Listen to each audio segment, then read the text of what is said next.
Chapter 1107. Bamboo Pole's commoner car didn't stand out at all in the endless stream of traffic in Xiao City. He encountered a weekend traffic jam as expected. He followed the AI's guidance and changed 4 or 5 layers of traffic, but it was still difficult for him to move forward. He was only a dozen kilometers away from the Forest Wall district. As always. In a sense, this is a good, Bamboo Pole chatted and yawned in passing. Where did you go last night? Papercut looked askance at him. Hee, I worked hard for Boss Luo. Ha. The foundation hasn't started operating yet, right? You don't really think that Boss Luo needs to rely on the foundation to walk, do you? Bamboo Pole looked askance back at him. Papercut blinked and immediately made a zipping motion with his mouth. The front row was a bit quiet, but the laughter of the children in the back row was particularly clear. The 2 little beans were securely tied to their children's seats. They had just been removed from Papercut's car before they came, but it didn't affect their play at all. 7 or 8 lively little paper men had their own special characteristics. They were extraordinarily quick-witted. Plus, they could receive simple commands and obey the director. They were enough to act in an animated film. It could be said that among the ability users of Xiao City, Papercut was number 2 when it came to playing with children. No one dared to take first place. In the field of toys, aside from the paper men's structure being too simple and the basic requirements for issuing commands being high, the technique of activating soul force had no other weaknesses. It was also because of the basic requirements that one could easily see the difference in soul force between the 2 children in the back row from the paper men's reception of commands and the degree to which they could digest them. There were millions of children in the world. Di Weiwu was certainly the type that had talent for cultivation. After half a year of edification from Dean Wan and Gym Master Xiu, Di Weiwu couldn't be said to have awakened. However, his thoughts were direct and he could form an effective information connection with the activated paper men. He could control this low-end game with ease. What was most valuable was that when this child was in an excited state of play, his thoughts were very concise and just right. This was a very good habit. In comparison, many awakened, who were often hot-blooded and blindly tossed and turned, had to go to the corner to wake up. In comparison, Yuanji did not have much of a foundation to speak of, but his reaction was extremely fast. After realizing that the instructions were too complicated and useless, he immediately focused on the control of a single paper doll. He concentrated and was not disturbed by the other paper dolls. He was definitely outstanding among his peers, and people could not help but praise Lady Yuanji for teaching her son well. Kids nowadays seem to have a bright future ahead of them. Children could be praised face to face, but they couldn't be praised like this. It just so happened that Papercut had nothing better to do, so he took a video of the 2 kids in the back row. He sent it to the group and used it as a conversation topic. It seems like they have the innate talent of ability users. Over here, the barrier between the mental and the material doesn't seem to be very solid. Birds of a feather flock together. Bamboo Pole drove without batting an eyelid. He also quietly flattered everyone, including himself, for once. Papercut didn't appreciate it. He gave Papercut a push in reality, concentrate on driving. Many people in the group flattered Xie Junping. It was clear that he had been absent-minded during the board meeting. He was still emotional. Then what's the deal with me sitting in the middle of a bunch of stupid birds that are about to choke to death? The market value of sky crystal biology has skyrocketed these past few days. What's there to be dissatisfied about as a marketing director? Bamboo Pole turned a deaf ear to Papercut's warning. For a psychic architect, chatting online while driving wasn't even a distraction. Thank you, marketing director of a research and development subsidiary. It's all the same. Speaking of which, Director Xie is progressing at lightning speed.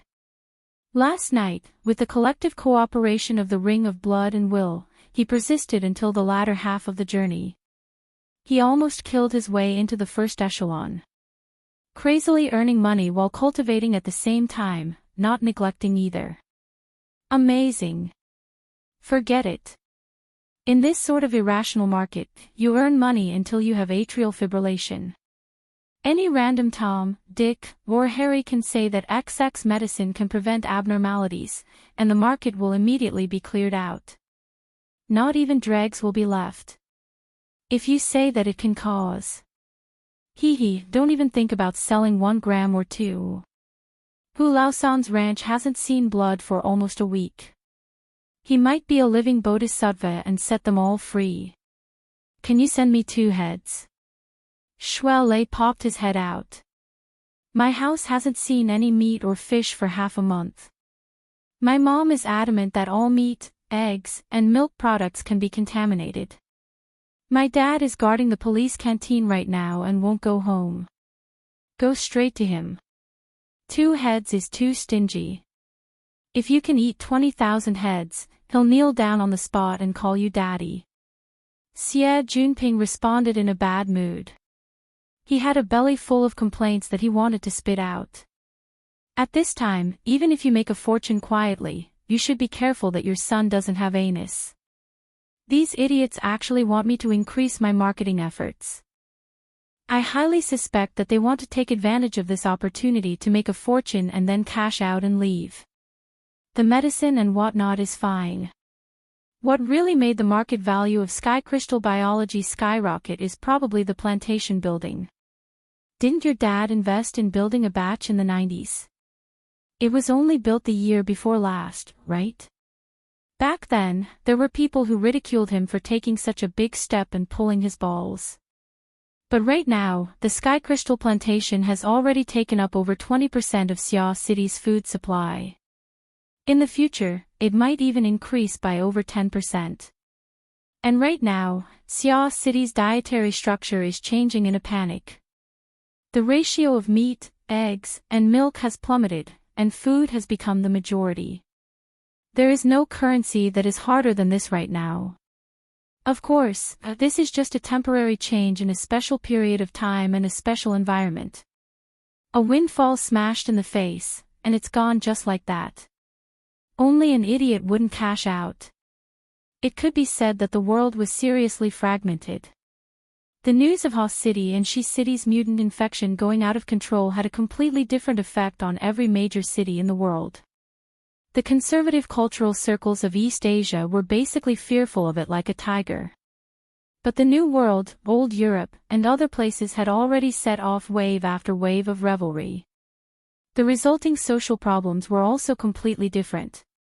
Bamboo Pole also poured out relevant information links to the group aside from his speech. He started with financial news from 7 or 8 years ago all the way to recent market analysis. He clearly explained the cause and effect of the situation. It also made Xie Junping, who was in the middle of the situation, dumbstruck.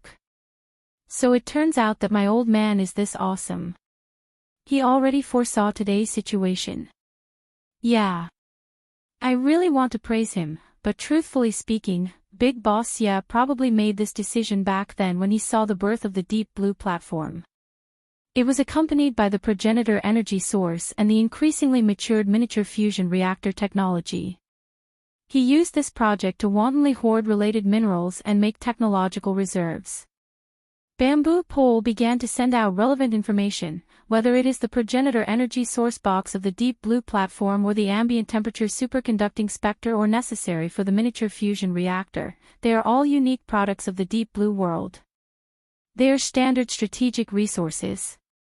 It was only in the early 90s that the Deep Blue platform released them for a short period of time, allowing everyone to taste a bit of sweetness.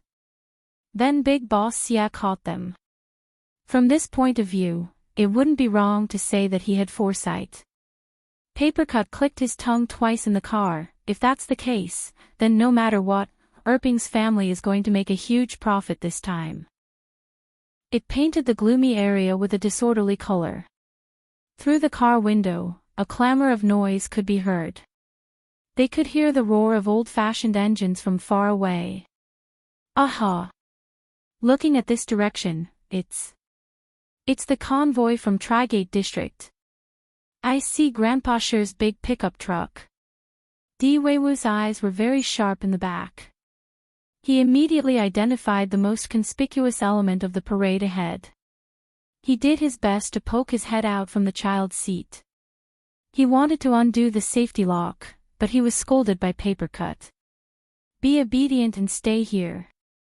As they spoke, the low-speed convoy slowly pressed forward. Bamboo pole pressed down on the car window.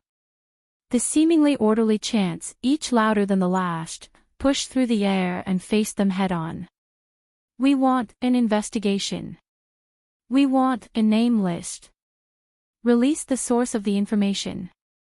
Break the SCA. Bamboo pole looked out the window and watched the parade. He used the Heir to secretly record and synchronize the video to the group chat. The vagrant residential area of Trigate District is moving. The organization is simple and crude. The chants aren't unified and powerful enough. There's a high chance that it's spontaneous. Should we rejoice? Papercut grunted and suddenly slapped his thigh. Oh, this is directed at the SCA and social welfare organizations. The Welfare Institute is in front. Chapter 1108. So you're saying that it was a false alarm in the end? Luonan bent his fingers and elbows. His suspended body slowly sank down, but his tone was as calm as usual. Bamboo pole's voice came through the Heir. Weiwu is in the orphanage. He hasn't cut off contact with the camp. Dean Wan has a good reputation there. Of course, the protest team is restrained for now. Isn't that good? It's still troublesome for you. Bamboo pole introduced the current situation. The protest team has already set up camp in the municipal plaza. The government is doing a bit better right now, but the citizens who are highly sensitive to the mutation infection are going crazy. Sporadic conflicts are occurring, and they will only get worse in the future. The central city is still over a dozen kilometers away from here. The problem is that the chaos caused by the mutation prevention and control policy can all be linked to you. That's right. You're just that shameless. And it happened in Xia City, in your base camp. You'll be very passive in terms of public opinion and evaluation. Okay, that's right. The global census was an extremely sensitive operation. It was mixed with complicated interests, positions, and practical contradictions. Many people were unwilling to accept Luonan's plan. They didn't oppose him face to face because they were afraid of Luonan's extraordinary strength. They didn't want to run head-on into him. But if there was a chance to delay and obstruct him, they wouldn't be lenient. Luonan had considered this problem long ago, but it wasn't something he could control. It wasn't something he should focus on with his limited energy. He just needed to understand it. In comparison, it was better to consider some more important fields that he was better at. Luonan returned from his one-finger handstand. He didn't even sweat a few drops. In fact, he wasn't training. He was just observing the state of his body. He only found out about this matter the next morning. It was because he was pondering over the interaction between his body and the magnetic photon mica. He was studying and familiarizing himself with a special perspective that exceeded human imagination. Bamboo pole didn't say too much to Luonan now that he knew about Luonan's attitude. The newly formed team of the Foundation had already formed a consensus. Luonan was in charge of extraordinary work in this team. Everyone else only dealt with regular problems. It was enough to just give Luonan a reminder about the relevant matters. Bamboo pole cut off the voice communication. Luonan scrubbed through the group chat records from last night as he scrubbed. He understood the details of the matter a step further. Bamboo pole's introduction was very comprehensive. There wasn't much to say about the situation back then. Instead, it was the various social media channels that made things a bit more lively. Many people in the media, social activists, and public figures had already caught a glimpse of the opportunities within. They began to sing one after the other. Luo Nan hastily flipped through a few articles. He could see that Bamboo Pole, this crazy forwarding demon, had lost interest in similar information. From the wee hours of the morning until breakfast time, the mainstream of information had already changed to nutrition products. Luo Nan casually clicked open a dozen or so videos. Yes, they were indeed very pleasing to the eye. Let's just treat it as a massage for his brain that had been consuming a lot lately. Luo doing he needed. Luo he needed to. Luo needed. He needed. Luo. In as. Luo Nan as long as he said. He said, bamboo that the said. Luo Nan. Luo clan song. He said, he saying, as, the saying, he, as he saying. As he. This was the value of a data specialist. However, it was often at this time that Luo Nan couldn't help but criticize his own subtle attitude and actions, how depraved. Luo Nan, who was already seated at the dining table, let out a sigh. Breakfast isn't good. Madame Luo Shuqing, who had just urged the AI butler to complete the breakfast task, was at a sensitive moment. It's okay. Luo Nan said truthfully, the downloaded module is worth the money. Mo Ping immediately looked at him with admiration. This morning, there were only 3 of them at the dining table. Professor Mo Haihang, who was usually in charge of the kitchen, had gone straight to work after yesterday's birthday party because he was working overtime. Mo Ye and Rui Wen kept their word and stayed in the recording studio for the whole night. With half of the people gone, the atmosphere around the table was indeed a little quieter, but that was as far as it went. Don't talk so much if you don't have anything to say. Take care of your voice. All right. Luo Nan subconsciously dug at the slightly protruding Adam's apple on his neck. Speaking of which, his voice had been growing hoarser and hoarser these past few days. He had clearly entered the stage of voice change. Luo Nan's uncle and aunt let out visible sighs of relief following this change. Though they didn't say anything in the past 2 years, they still cared a bit about Luo Nan's puberty, which was clearly lagging behind his peers. As a result, Luo Nan returned to his normal family life in late May. Small details like his voice change, his beard, and so on became increasingly clear. It might be related to his delayed puberty. Though the reverse stimulation of the magneto-optical mica and even the grooming and adjustment of the perfect body might have played a larger role. Yep, it was puberty. His instincts.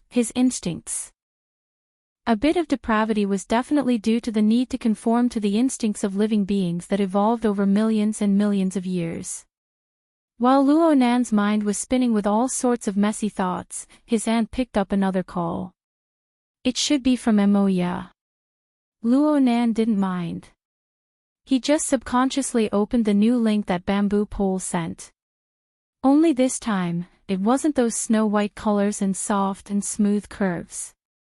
Instead, it was replaced with a set of relatively abstract characters and symbols. It looked like it was a random drawing of the mood equals or is not equal to. Is it really that hard to get the answer? The accompanying picture was that of a city plaza that was brilliantly lit. Luo Nan's mind spent approximately 3 seconds before he was able to switch channels. But he became confused because of the meaning behind this rather obscure description. The source of the message came from an extremely popular image-sharing social media. Luo Nan subconsciously looked towards the upper left corner of the image. It was a rather familiar avatar. It was so familiar that it made him even more confused. And at this time, Octopus popped up in the group chat. This is Shui Yuan, right? The big sister captain of BHD. That's right, she's the captain. You can call her housekeeper. What the hell is big sister captain? Bamboo Pole, who forwarded the message, immediately retorted. It had to be said that Luo Nan was the only one who intersected with the BHD circle in Xia City. Cat eyes could be counted as well, but this sister was very clear about the distinction between the mortal world and the inner world. Luo Nan and Dal Baiyu were closer in age within the BHD trio. Baiyu was the one who got familiar with people. Everyone would occasionally chat online, so she was the closest of the three. Next was Clara. Luo Nan had encountered and solved 2 of her troubles in a row. It was hard not to have any impression of her. Comparatively speaking, Luo Nan and Shui Yuan were the least familiar. However, last time at Aurora Cloud City, the BHD trio had performed at the New Year's Eve event. Bamboo Pole saw it. He liked Shui Yuan the most, so he specifically followed her social media account. Shui Yuan was a fitness expert. She often shared fitness photos and videos on her social media account. Therefore, every time Bamboo Pole forwarded a link to his friend circle, there would often be Shui Yuan's work. It was quite pleasing to the eye. Luo Nan was certain. But this time, it was clearly different. Is she alluding to the aberration infection? Qi Nikuan, who had intersected with the BHD trio in the past, came out of his lurking state. She should be talking about the missing migration. Octopus analyzed, the picture of the municipal plaza speaks volumes. Even if she wasn't, the public believed that she was at such a sensitive time. Sporadic curses could already be seen in the comments section. This was because Shui Yuan herself was a little transparent among the artists. Even though the team had improved over the past half year, they had only risen from a group that could be cut off at any time to a marginalized group that needed to crazily rush shows in order to barely support their operating expenses. But no matter what was said, a public figure was a public figure. It didn't matter what standpoint one stood in the entertainment circle. Getting involved in this matter was truly a high risk. There was no need to do so. Luo Nan furrowed his brows. He saw that the discussion in the group was more or less the same as what he was thinking, so he didn't post any more opinions. The company that Moya worked at might have some idiots, but they still had basic qualities. Perhaps it wouldn't be long before the company deleted Shui Yuan's post. Of course, it would be better if Luo Nan deleted it himself. As a friend, Luo Nan sent a message to Baiyu, asking her to remind her captain. After sending the message, Baiyu instantly replied with a dumbstruck emoji. Then she didn't say anything else. She probably went to remind Captain to deal with the matter over there. In the end, this was just a small matter. Luo Nan didn't pay too much attention to it. He continued to eat his meal in silence. At the same time, he split off a strand of his mind to continue to verify the various details of the external nutrients in his body's digestive and circulatory systems. He was searching for the basis for his detailed thesis. Luo Nan. Mrs. Luo Shuqing spoke once more from the seat of honor. Luo Nan immediately raised his head. Generally speaking, when his aunt called him by his full name, it meant that she was either in a bad mood or there really was something going on. His aunt had just received a round of phone calls. Her brows were still furrowed. You've been home these past few days. Won't you be delaying proper business? Mrs. Luo Shuqing's tone was quite calm. Proper business. The foundation you're talking about. It won't be delaying. Due to the recent rise in social authority of his entire family, the fact that Luo Nan was no longer a normal student, a normal person, could no longer be hidden from these close relatives of his small family.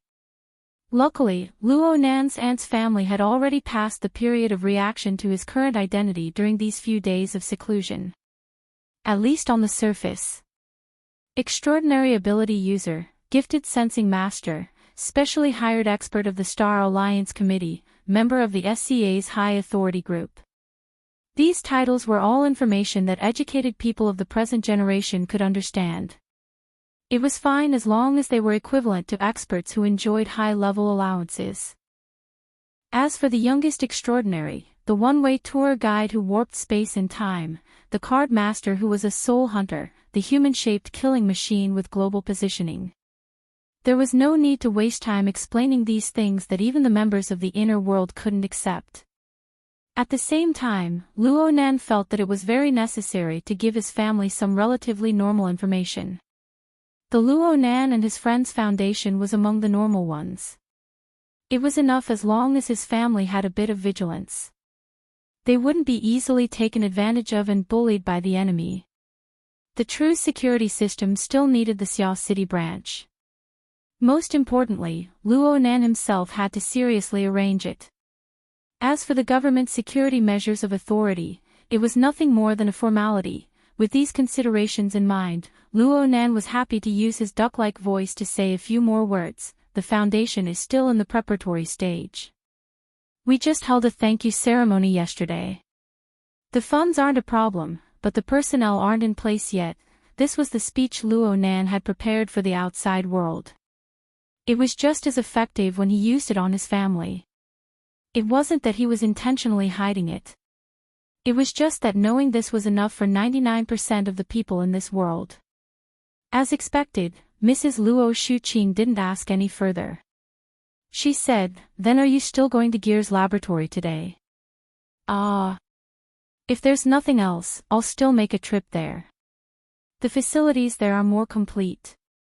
Although the most cutting-edge research that Luo Nan was currently undertaking couldn't be coordinated with and assisted by the facilities in Gear's underground laboratory on the North Bank, there were still some experiments that could be arranged there. And it was a bit more convenient than home. Having said this, Luo Nan cautiously asked, "Is there something you need?" Mrs. Luo Shuqing nodded. "You just called. Their recording isn't going too smoothly. They might not be able to finish in the morning, so they need to ask Rui Wen for leave. I just gave the school a call." Mo Peng, who was engrossed in eating his congee, suddenly raised his head. "Ask for leave. You approve?"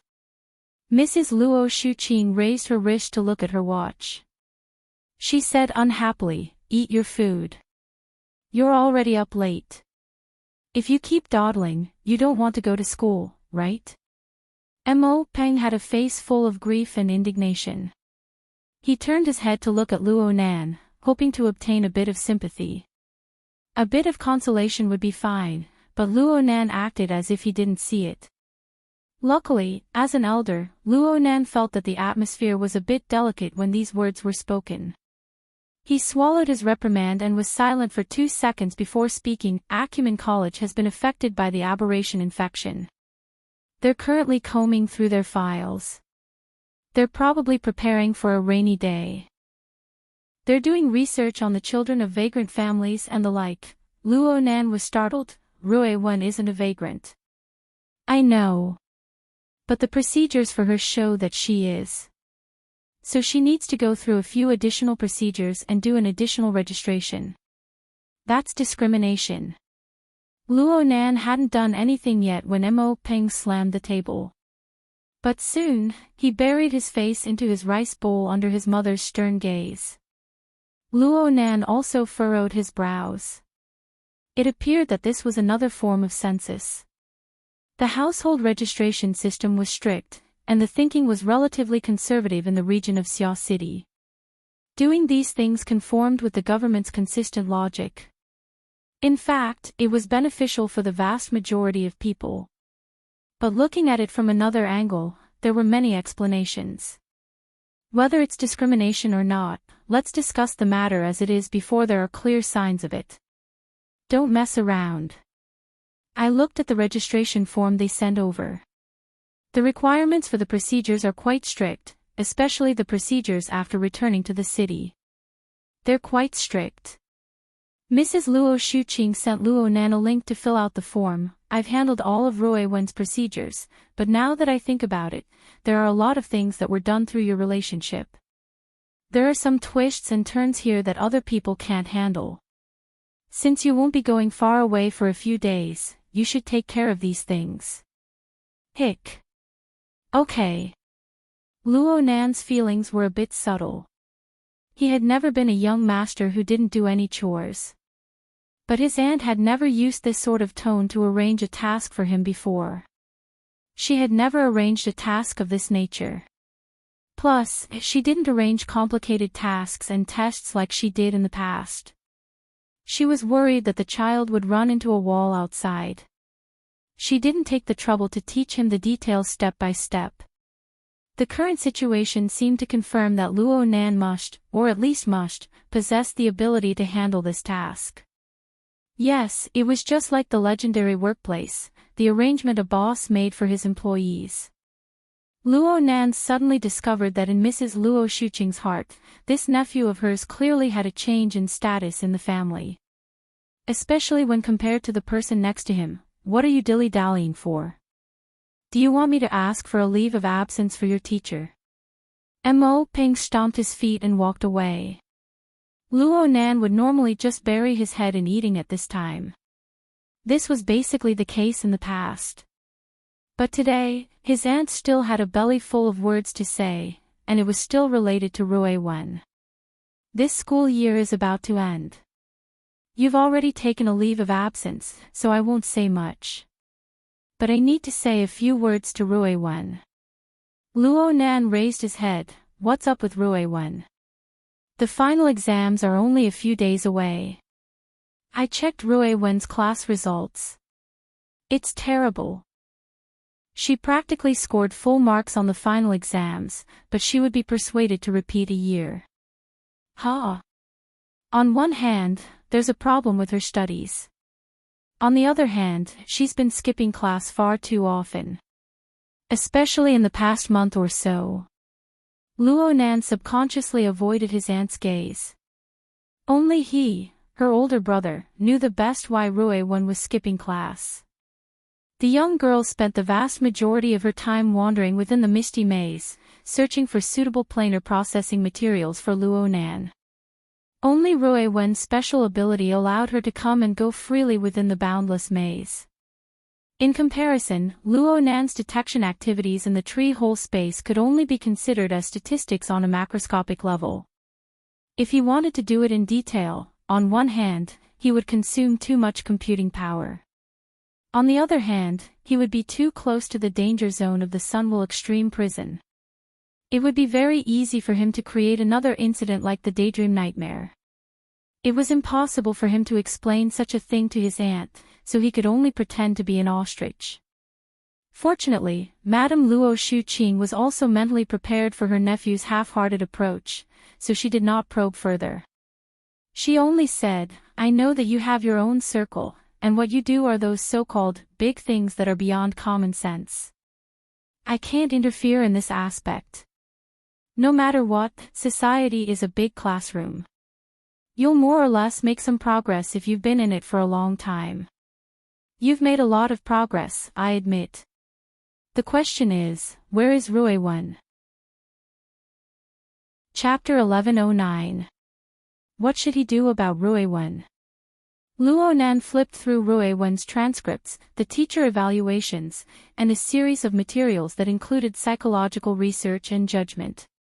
The teaching work of Acumen College was quite excellent. The relevant materials and evaluations were quite solid and reliable. And the more reliable they were, the clearer the problems highlighted above became. Taciturn, unsociable, erratic, often absent-minded, excessively cold and heartless. In the eyes of these teachers, Rui Wen was undoubtedly a problematic young girl. She was a poor student who would find it hard to complete her studies normally. The only good thing about her was that she wouldn't cause trouble for others. But this way, the problems on the psychological level would become more and more serious. Oh, the problems definitely exist. But they might not be to the extent described above. Luo Nan thought for a bit and then he gave his aunt some peace of mind. Rui Wen is still a bit alienated from the school environment. The teachers are only looking at her appearance. They don't know Rui Wen's actual situation. But we have a plan in our hearts. Mrs. Luo Shuqing shot him a glance. You have a plan. Of course. You see, Rui Wen is a very special person. Even if you include all of her experiences in the underground fighting arena, it would still only be a trifling 3 years of time. A normally developing child, at the age of 3, wouldn't even be able to speak clearly. Rui Wen's current reserved and silent appearance is already quite amazing. Of course, this should have a lot to do with her missing memories. Luo Nan had seriously considered Rui Wen's situation before. He was relatively optimistic. Her current problems are largely due to her previous amnesia. Her effective memories exist for far too little time. It's so little that she doesn't even have enough time to form a complete personality. But how old is she right now? 12 or 13? Maybe even 8 or 9. There's still a lot of time in the future. As long as we give her a complete, warm family, if 1 year isn't enough, then 5 years. If 5 years isn't enough, then 10 years. Sooner or later, everything will be enriched. Mrs. Luo Shuqing stared at him. You're quite confident. Luo Nan spread his hands. In the end, Rui Wen was different from other people. Even if she scored a 0 in every subject, she would certainly become an influential figure in this world in the foreseeable future. That's right. Just based on Rui Wen's talent and strength, Luo Nan had already marked out her lower limit. As for her upper limit, Rui Wen was still unable to see it clearly. In short, she was absolutely not bad. The problem now was how to explain it to his aunt. His aunt certainly had a bit of mental preparation right now, but Luo Nan couldn't rashly say that those kids whose grades surpassed Rui Wen were nothing more than clay chickens and pottery dogs in the eyes of this little girl. They wouldn't be able to catch up even if they rode a spaceship in the future. Such a statement was too stupid. Luo Nan could only adopt a delaying tactic. He chuckled and flattered, I have confidence in our family's environment. Just like me, a naturally awkward fellow. Isn't it pretty good now? I can't believe you still know. Of course I know. In Rui Wen's current situation, one is time, and the other is communication. We can only take our time. As for communication, it'll be better if we have a few friends of the same age or companions in the circle. In our circle, Rui Wen is the group's pet. Everyone loves her very much. She doesn't usually speak much at home, mainly because the age gap is too big. There's a generation gap. These kinds of words were obviously asking for a beating. Mrs. Luo Shuqing smacked Luo Nan, but she wasn't really angry. She turned her head and consoled herself. Recently, Mo Ye has brought her in and out of the recording studio. She seems to have gotten to know quite a few people. When I asked her when we got home, a few names popped out of her mouth. A few of them seemed to be young girls of the same age. But when I asked her to invite a few new friends over to our house as guests, she didn't follow up. Only now did Luo Nan know why his aunt was actually happy to see Rui Wen go to the recording studio. He laughed, Aunt, you can't be too hasty in your actions. Why is it like a blind date? Rui Wen needs at least a decade or 2 to get married. You've been training outside, but your mouth is getting more and more oily. Mrs. Luo Shuqing still wanted to give Luo Nan another slap, but she didn't do it in the end. Actually, I know that you and Rui Wen are both capable people. Capable people can eat no matter what. But in the end, the circle in which you two play around with your abilities is far too far away.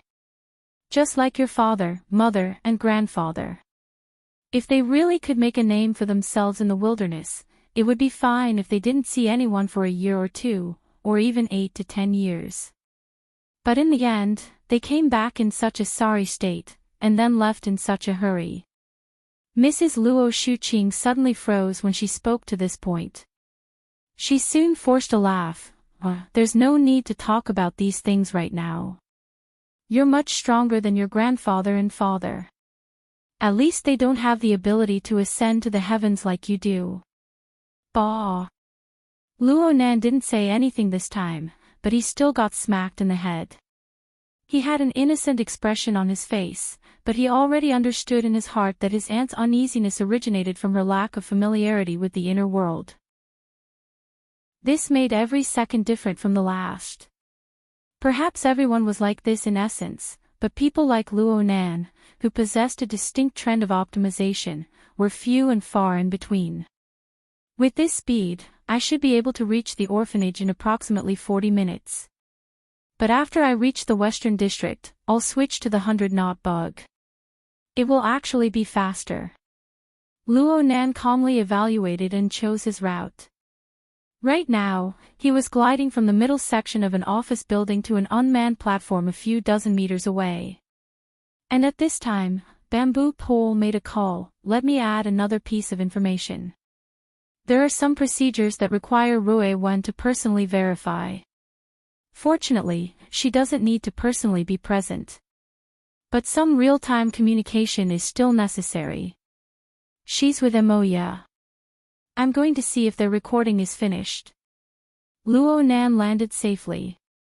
He took the opportunity to do a roll to eliminate the force of impact and reduce his speed to a normal level. He entered the building from the platform. He sat on the railing of the fire escape stairs and slid down like a slide. During this time, he made a call to Moya. What's the situation on your side? She casually hasn't returned home for 10 days to half a month. What's the situation with her making a punitive expedition? It's not like I skipped home to participate in a music festival. What's the big deal with asking? After the brother and sister stabbed each other in the back, they both understood that the focal point of the issue was Rue Wen. So Moya sent Luo Nan a video. What the hell are you doing? The content of the video was a short few seconds. It was actually Clara, the little temptress with the constitution to attract disasters. She pulled Rue Wen along to face a mirror and teach her the wave action. That's right.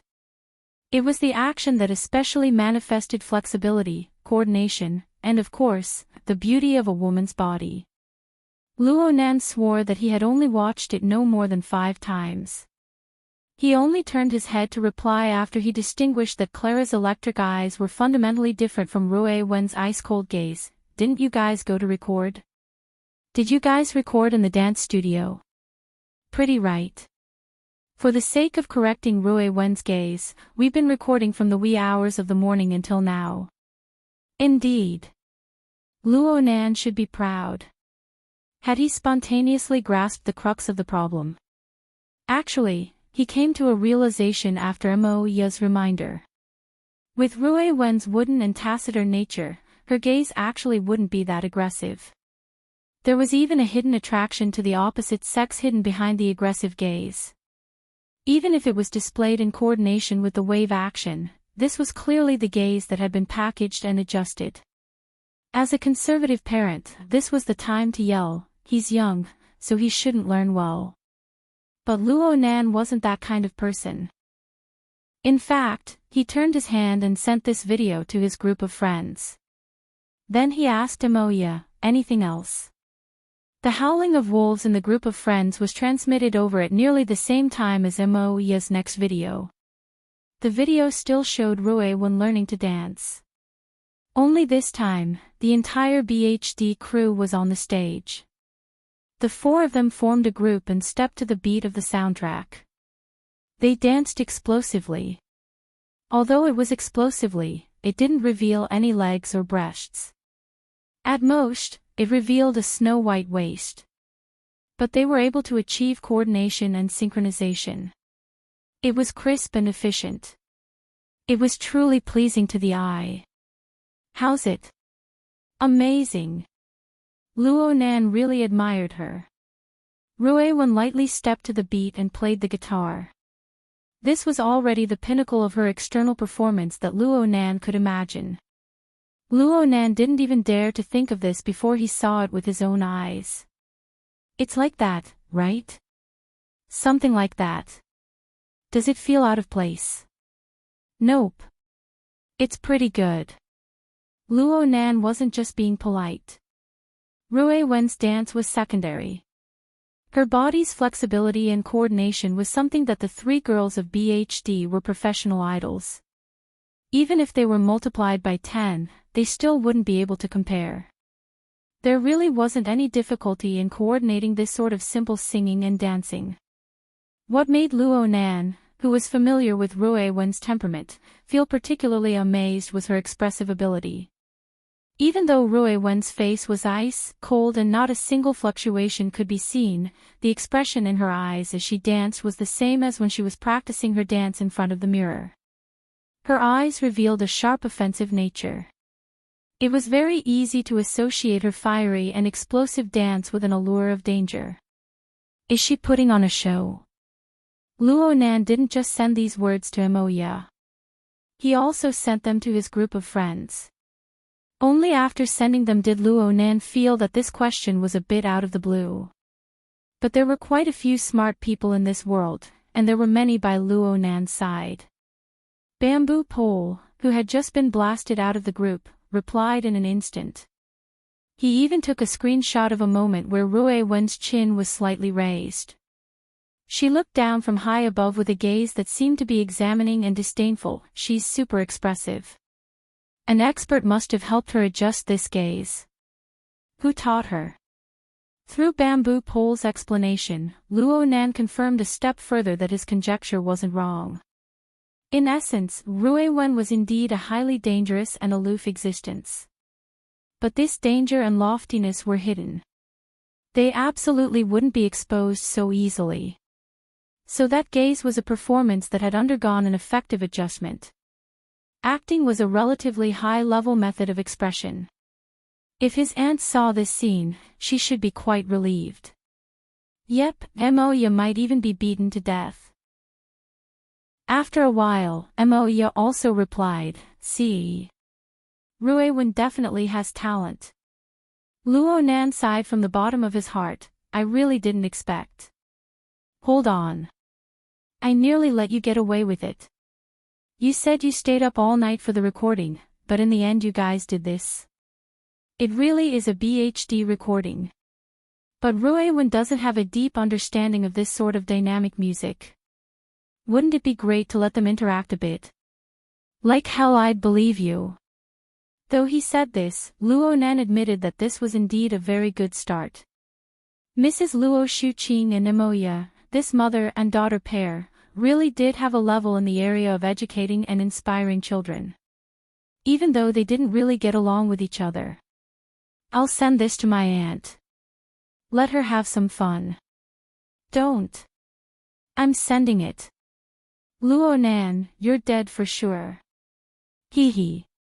Luo Nan turned his head to look at the second video after teasing her for a bit. Yep, it was pure admiration. But when he saw the tallest and most fit figure within the group of 4, his thoughts were evoked. He recalled the matter he had heard this morning. Hey, since you guys are together, do you know if the tweet about Shui Yuan has been deleted? Oh, that. It's already been taken care of. This matter is very complicated. Don't get involved. Since you said it's complicated, it seems like it really is. Of course. Speaking of which, in my impression, Shui Yuan should be the most worry-free. Why did you suddenly think of posting that? It's none of our business, but it's none of our business. Luo Nan was just about to ask a step further when someone tagged him in his friend group on the Hexier. Pay attention. Is there someone secretly taking a picture of that shadow in the mirror? Chapter 11:10. In other words, the same object was viewed by many people. There would always be some differences in perspective. Rui Wen's 2 videos sparked heated discussion in the friend group. The more people watched, the more details were dug out. The person who spoke was the professional bodyguard, Mr. Gauda. There was a large age gap between this retired soldier and the others in the group. He normally didn't speak much, but he was very sensitive to his profession. Later, he uploaded a video that had been intelligently edited. There was an eye-catching red circle circling the corner of the large mirror in the dance studio. There was a figure that wasn't all that clear, but it was real. The figure was hidden behind the half-open door. Clearly, Moya had inadvertently recorded this fellow through the reflection of the mirror when she was filming this video. Luo Nan frowned. He turned around and sent the edited video to Moya. Can you recognize who this fellow is? Is he from your company? Moya replied a few seconds later, I can't really tell. Let me check. There should be surveillance cameras in the hallway. There really are some people in the company who send out internal videos in exchange for some cigarettes and alcohol money.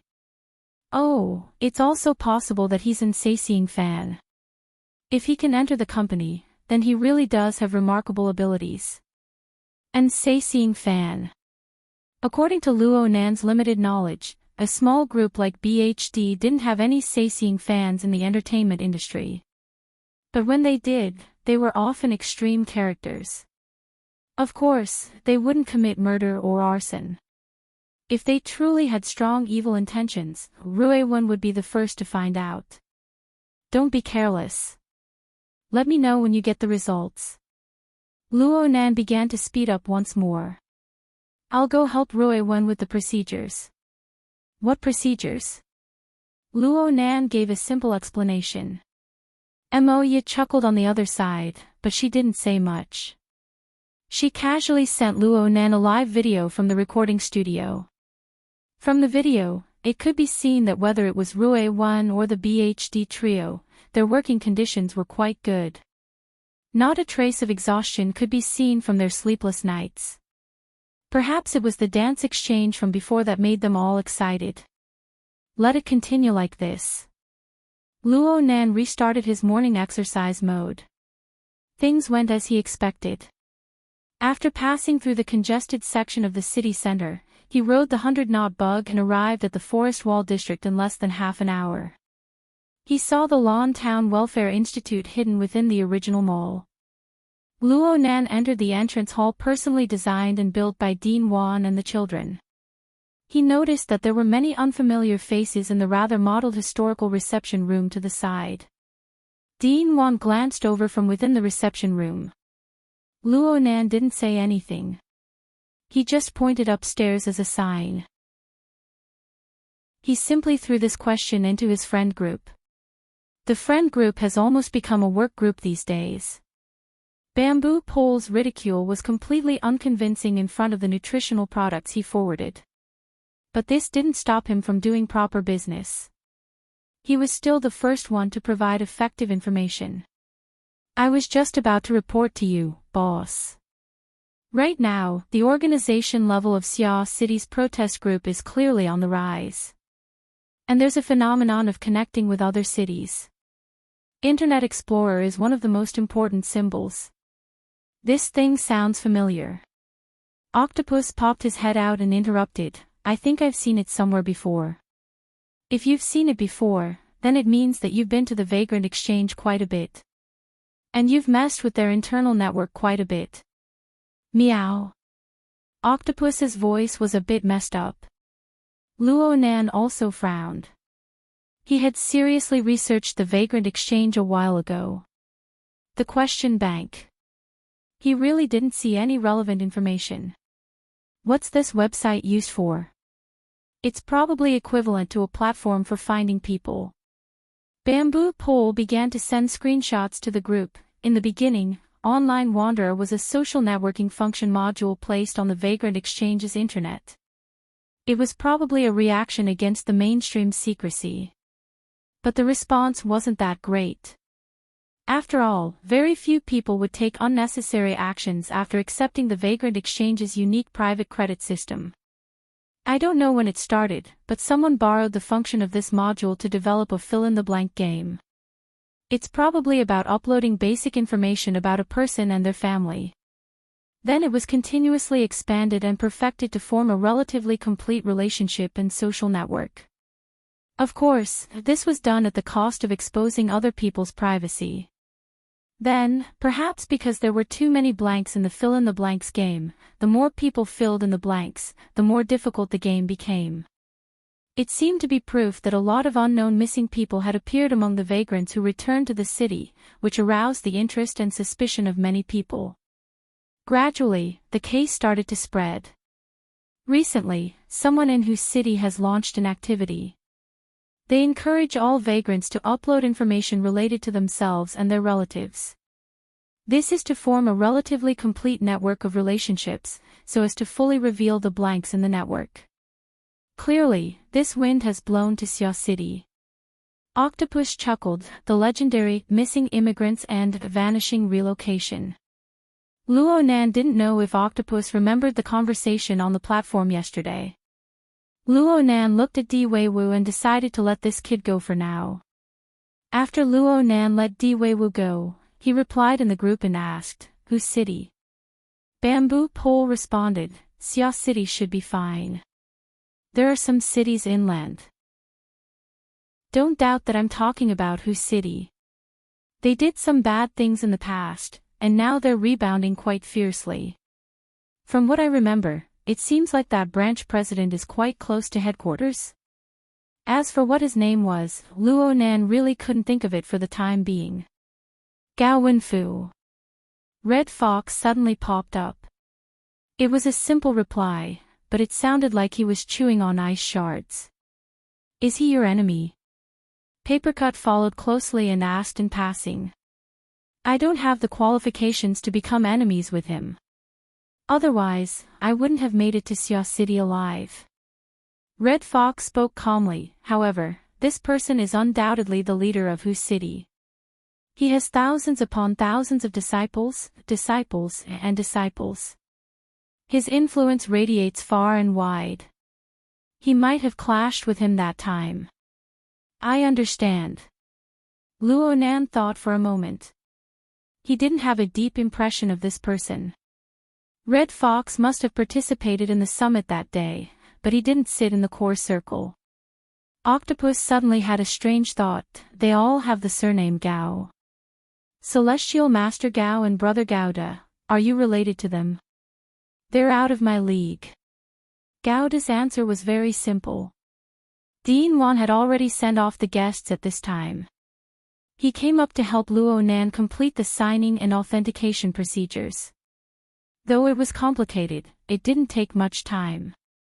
Luo Nan took the opportunity to ask about the origins of the guests. Sure enough, they came from the vagrant camp in the Trigate district. They even specially hired a very famous social activist. She was the woman who had asked the question. It looks like this demonstration won't stop anytime soon. They can't be going door to check the vagrants who have entered the adoption process, right? Dean Wan shook his head. Right now, they hope to establish contact with the vagrants on this channel through various welfare homes. It can only be said to be a request. Their attitude is okay. It's also possible that the minor vagrant children aren't the main focus of this activity. Is it because the majority of the missing are adults? Dean Wan nodded silently. Luo Nan let out a breath and didn't say anything more. Though the current vagrant demonstration and other events were equivalent to adding chaos to Luo Nan's global senses from a certain perspective, Luo Nan didn't care about this. He wasn't the instigator of the chaos. People who were worried about the chaos often doubted their ability to uncover the truth. Luo Nan was very confident in himself. Thank you, Dean Wan. I'm going to continue with the procedures. Wait a moment. Ha! Dean Wan stopped Luo Nan. He took out a ball-shaped object from his pocket and handed it over. This little toy was a bit like the incense basket used in ancient times for incense. It was perfectly round and its surface was a hollow structure. Both of them were pure researchers, and most of their communication was through the products under their hands. Luo Nan tossed the seismograph up and down. The reason why it was called this was because Dean Wan was quite certain of the relationship between the Misty Labyrinth and the Earth's local spacetime. At this moment, Luo Nan involuntarily thought back to the series of research that Peony and the others had done in Spring City some time ago. There was also the poetic metaphor of the wheel that ran over time and space. Alright, I have to admit that there are many capable people in this world. By the time Luo Nan and Bamboo Pole met up in front of the SCA office building in Xiao City, it was already around 11 o'clock in the morning. By this time, they could go to the government department to go through the normal procedures. They could find a restaurant outside to get ready, eat their fill, and come back in the afternoon. Of course, Luo Nan didn't need to do this. By the time he arrived, his temporary secretary, Bamboo Pole, had already straightened out the procedures and people on this side. What Luo Nan needed to do wasn't just simple procedures. He needed to make further adjustments. Boss, you should have some sense of privilege. Bamboo Pole, who had just finished a round in the building, naturally pushed the problem of his busy morning to his boss, who had provided him with a generous reward. You should know that your entire family is a member of the SCA's high-level authority group. When it comes to the protection of identity information, there is a corresponding clause. In fact, when you were asked to go through the procedures this time, you could totally slap the relevant personnel in the face and question him, why was our household registration information leaked? Bamboo Pole had ample talent for acting. He really did have the appearance of a hedonistic young master. Luo Nan laughed when he saw this. It was the SCA official who accompanied Bamboo Pole and waited for Luo Nan's arrival. His expression was hard to describe. Luo Nan also knew this person. He was deputy chief of the Xiao City branch of the SCA. Last year, Rui Wen's identity was verified by him. This time, he was the one who came forward to receive her. His intentions were very obvious. In the end, he was a colleague of his uncle. He seemed to be someone who knew He Yuan. Luo Nan spoke softly. If you want to slap me. I have an SCA employee at home, but he's the only one who would slap me. Plus, this matter was mainly because too much information was leaked to the school. Rui Wen's identity as a vagrant was a cover. She never thought of hiding it from others. Bamboo Pole nodded. But I still suggest that after this matter, the measures to protect identity information must be strengthened. Perhaps this little trick will be completely useless against a true adversary, but at the very least, it won't be a waste of time for inexplicable reasons. You're right. The place where the video was taken should be the office building where Ming Tang culture was located, and the person filming it was most likely a paparazzi reporter. The reason they said so was because they had no idea where they got the news from. They blocked the elevator entrance and accurately captured the BHD team. From the video, it could be seen that the paparazzi were clearly heading for Shui Yuan. Their mouths were full of words like vagrant, protest, mutant infection, quarantine policy, and other words that had nothing to do with the entertainment industry. The questions they asked weren't up to par. They just picked out the most exciting things to say. Look at the trio from BHD, especially Shui Yuan's reaction. What kind of reaction could she have? The trio from BHD, who had just made some progress from being an amateur, had never seen such a spectacle before. Their beautiful faces turned pale for a time. They retreated and were completely blocked inside the elevator. But in the next moment, the people at the very front of the crowded elevator entrance all lost their balance for some unknown reason. Some fell forward, some fell backward, and a large number of people fell. And on top of the bodies that fell all over the floor was Rui Wen. It was without a doubt Rui Wen. It was unknown when she arrived at the front. She was the first one to break through the crowd from the elevator. She crossed the chaotic area on the ground and led the trio from BHD, as well as Moya and the others, to quickly break through the encirclement. No, it wasn't accurate to say that they broke through the encirclement. They simply swaggered off. What's going on? Luo Nan was a bit stupefied. No wonder the internet was exploding. When celebrities from all walks of life were interviewed, all sorts of dark histories emerged one after another. But most of the time, there were filters, inappropriate statements, covert insults, and so on. It was truly unheard of for someone to overturn more than 10 people at once and swagger off like that. If it was a bodyguard, then it would have been fine to rely on brute force to commit murder. But the one who made a move in that instant was a little girl who looked to be a few years younger than the trio from BHD. What's going on? Luo Nan found Mo Ya's number and called her. He actually couldn't get through twice in a row. When he finally got through with great difficulty, he was showered with these words. It's the ones you've seen on the internet. They're cool, right? Mo Ya was clearly still in a state of excitement. If these words get passed to the reporters, you'll be an instigator. It's not that serious. We were just defending ourselves. Luo Nan learned more information from Mo Ya's mouth. The reporters that had surged over were fine. They looked like a surging crowd with an extraordinary aura. And then a certain busybody took a screenshot from the chaotic video. The popularity of this matter began to rise sharply. The main character of the screenshot was Rui Wen. The focus was on her actions, but the core was her eyes. That cold and even empty gaze of hers when she overthrew the reporter in an instant. Even someone like Luo Nan, who knew her inside out, felt his heart tremble when he saw it. Of course, the essence of everything was still her appearance. Although Rui Wen wasn't the stunning type, her skin and bones were excellent. Moreover, she possessed a body and soul structure that exceeded that of a normal person's level of life. She was truly a flawless beauty without any blind spots. She absolutely could withstand the nitpicking and comparison of those bootlickers on the internet. All of this was quickly streamed on the internet this morning with the dance practice video of Rui Wen and the BHD group. It caused a further commotion.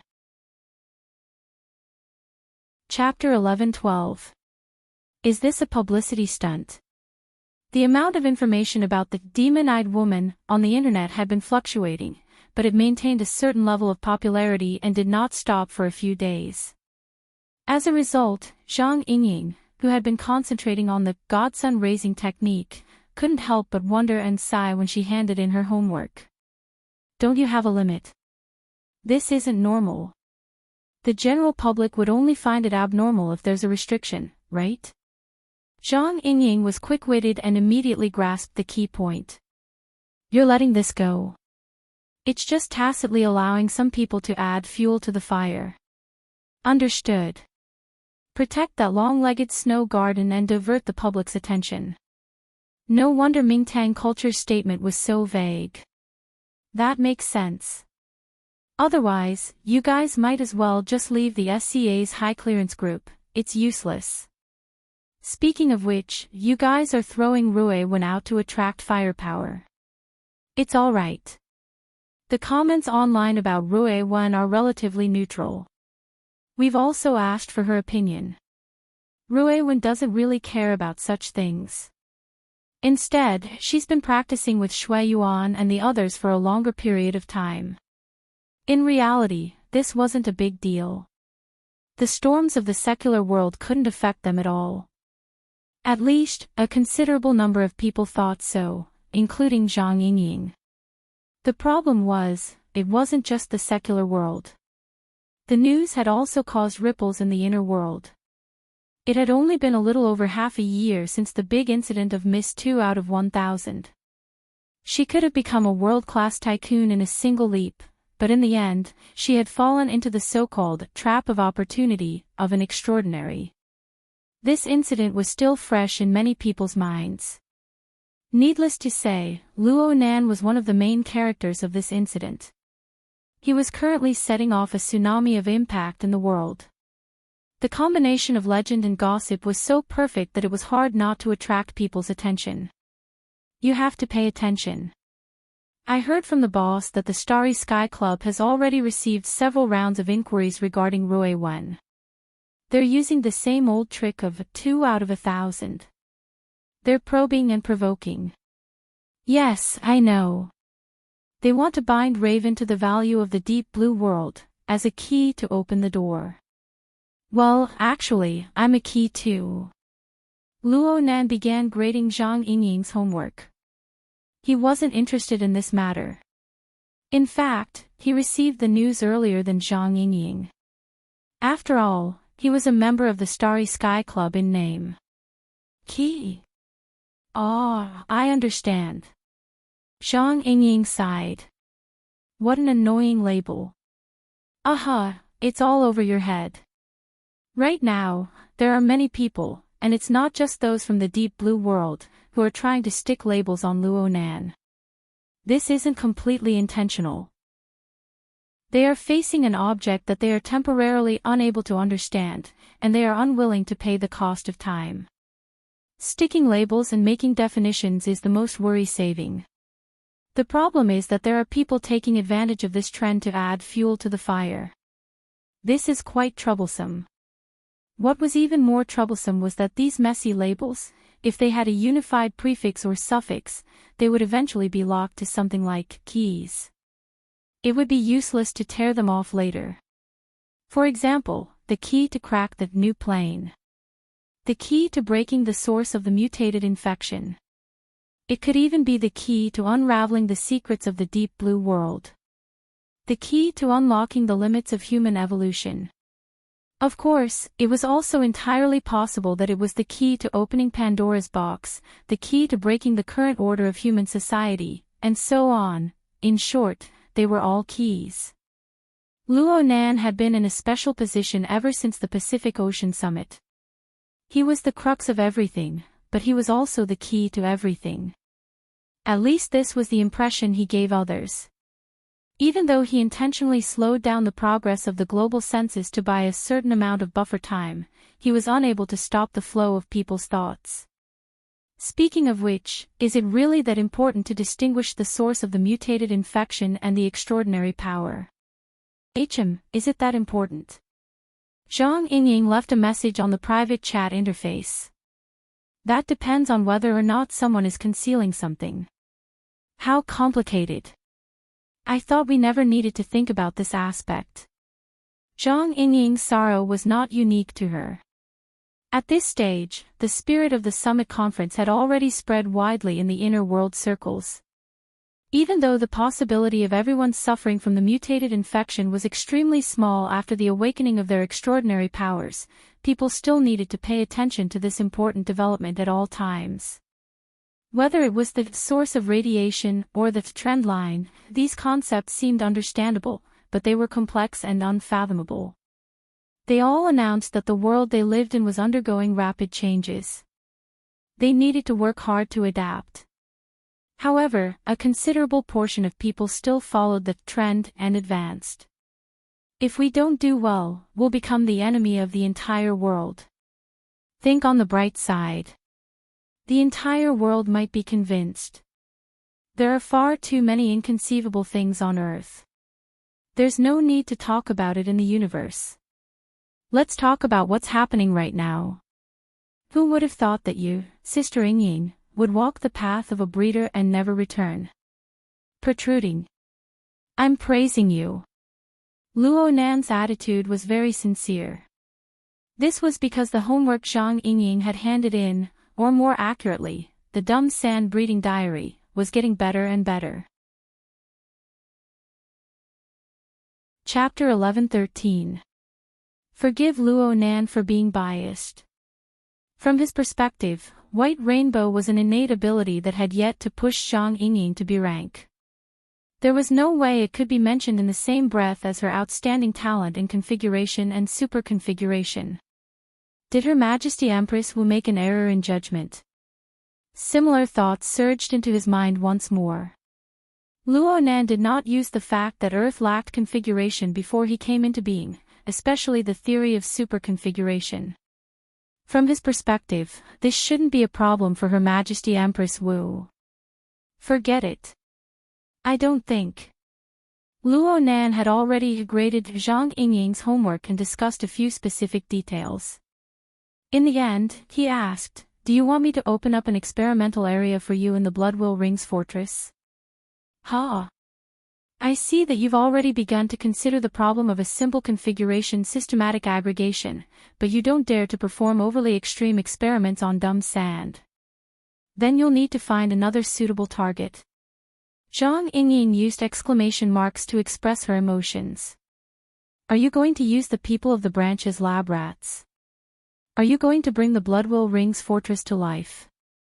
Just from this question alone, it could be seen that Zhang Yingying had a plan in mind. She had captured Luo Nan's train of thought. It shouldn't be too difficult to use the Bloodwill Ring as a basic unit to create a simple consciousness system. After all, the structure of the Bloodwill Ring is simple, and the investment in soul strength is limited. There won't be any problems. Luo Nan was certain in his mind. Right now, the fortress has more of a creation component. The flavor of fantasy is too light, and it's a relatively shallow application. It's a bit of a waste of resources. Also, it's easier to filter out people like you, Sister Yingying, who possess the gift of configuration and superconfiguration. The chances of this are small, but there's no way to go wrong with this. Do what you want. Zhang Yingying decisively gave up on her plans to investigate further. In this domain, Luo Nan was the authority of authority. Yes, wrong. In this domain, he was the only authority on earth. No one could compare to him. She would just do whatever Luo Nan said. Then I'll start making preparations. Luo Yanwei, tell President Ouyang, Gao Tianshi, and the others. They've been very tight these past few days. I don't want them to treat me as a spy because of a miscommunication. There were quite a few ability users in Xia City, especially those with fleshly bodies. It was better to use the psychic wave network to construct the Ring of Bloodwill. Recently, the branch had been researching the connection between the psychic wave network and the Ring of Bloodwill. Luo Nan responded with a grunt, then he asked curiously, President Ouyang, why are you so nervous? You don't know. Mo La, who came over to visit his family, has been going in and out of the psychic wave network. He seems to be doing some tests. With such a top-notch assassin beside you, no one would have a good time, right? Can't we just chase her away? The problem is that President Ouyang also wants to take this opportunity to improve the infrastructure of the psychic wave network and upgrade it. That's up to you. Speaking of which, you really don't take it seriously. Luo Nan replied with a puzzled emoji. Don't think that just because you brought out the name of a global census, others will look at the whole world like you. That Mo La and many others might think that you are trying to divert the attention. Now, if you stop at any place for too long, someone might suspect that there's something wrong with that place. There's already a rumor outside. You're talking about the new plane, right? I don't care what other people think. Besides, their thoughts can't be wrong. Sigma degree, retract. Retract. Retract the information. Didn't you see the research results of Professor Wu Zunliang and Peony's team? I can't say that their research has touched upon the essence, but I rather approve of the general trends and phenomena. Pure research is really great. If the matters of the world could be dissected and solved in this way, then it would be super simple and super blissful. Bullshit. Don't be so sour. For the sake of doing research, this sister's hair is falling one by one. Zhang Yingying directly used voice to complain, reclamation seems like something that happened in my previous life. The so-called reclamation was playing the 10 days in the wilderness game. For a heavy player like Zhang Yingying, this was quite hurtful. Luo Nan said in passing, I'm really going to reclaim the wilderness tomorrow. When I come back, everyone can go to Frost River Reality and relax. Isn't the expansion pack coming out soon? Zhang Yingying quickly came to a realization. You're going to the wilderness. For what? To sweep a grave. In the blink of an eye, it was close to the weekend. According to Luo Nan's plan, he was preparing to go to his mother's burial ground in the wilderness on his solar birthday, the day of his mother's death. This was something he had been brooding over ever since he became sensible. He really didn't have the ability or the conditions before, but now he absolutely couldn't miss this opportunity. According to Luo Nan's plan, his schedule would quickly become packed after sweeping the grave. Whether it was the global census or some other work, they would all take up a large amount of his time. Before this, he felt that he should communicate with Rui Wen. Okay, it was his aunt who pulled him by the ear. She wanted him to care about the mental health of his little sister, who was at the heart of the struggle. It was obvious that Rui Wen had been excessively cold and calm these past few days. This made his aunt more and more unable to grasp the little girl's thoughts. Frankly speaking, Luo Nan didn't really understand. So, after grading Zhang Yingying's homework, Luo Nan turned around and went to Rui Wen's room, the small room at the end of the corridor. Rui Wen, I'm coming in. Everyone's sensory abilities were extraordinary. This greeting was just out of courtesy. Luo Nan directly pushed open the door and entered as he spoke. Though it was already night, the lights in the room weren't turned on. Rui Wen was used to the silence of the dark. Normally, when she was at home, she would just stare blankly in the corner of her room. Right now, this sort of time was becoming less and less frequent. This was because the majority of her energy was placed on exploring the misty maze. Rui Wen's gaze fell upon Luo Nan's body the moment he entered the room. It was like a corner of the starry sky under the serene curtain of the sky, seemingly dark yet bright. After a brief pause, a faint blue light replaced the room. It was the light of the virtual work area. Today I've discovered something. Huh? Luo Nan discovered very awkwardly that it would be very difficult for him and Rui Wen to have a heart-to-heart talk to continue. The reason was none other than that Rui Wen wouldn't pour her heart out to him. Comparatively speaking, Ink and Jerry were both a bit stronger than him.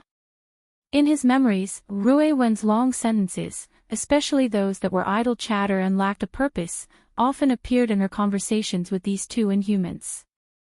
On Luo Nan's side, her recent focus was completely placed on the exploration of the usable domain and plane fragments within the misty maze. What was displayed at the exit just now, as well as what was displayed in the virtual work area, were the reports of the exploration results. Chapter 11:14. I didn't come here to ask about the progress. Luo Nan really wanted to say this to Rui Wen, but doing so would be too deliberate. It would make the following exchanges more difficult. He could only grin. What did you discover? Fragments that might be suitable. Rui Wen was probably the person in this world who understood Luo Nan's pseudoplane plan the best. She didn't care about the practicality and feasibility of this plan. She just kept her head down in the mist maze, searching for the most suitable large-scale plane or domain fragment for Luo Nan to transform. In fact, the information about the existence of large-scale fragments within the mist maze was provided by Rui Wen in the first place. The mist maze was a fragmented world. Even the concept of a world wasn't accurate enough. It simply didn't possess the structure to bear material substance. According to Luo Nan's conjectures, it was extremely likely that it was the remnant of one or even several previous worlds that had been completely crushed by a terrifying power.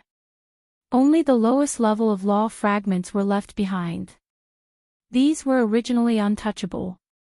At the very least, it was impossible for Luo Nan to come into contact with them with his perceptual abilities back then. The reason why an environment like the mist maze was formed was most likely because it was connected to the space and time of Earth.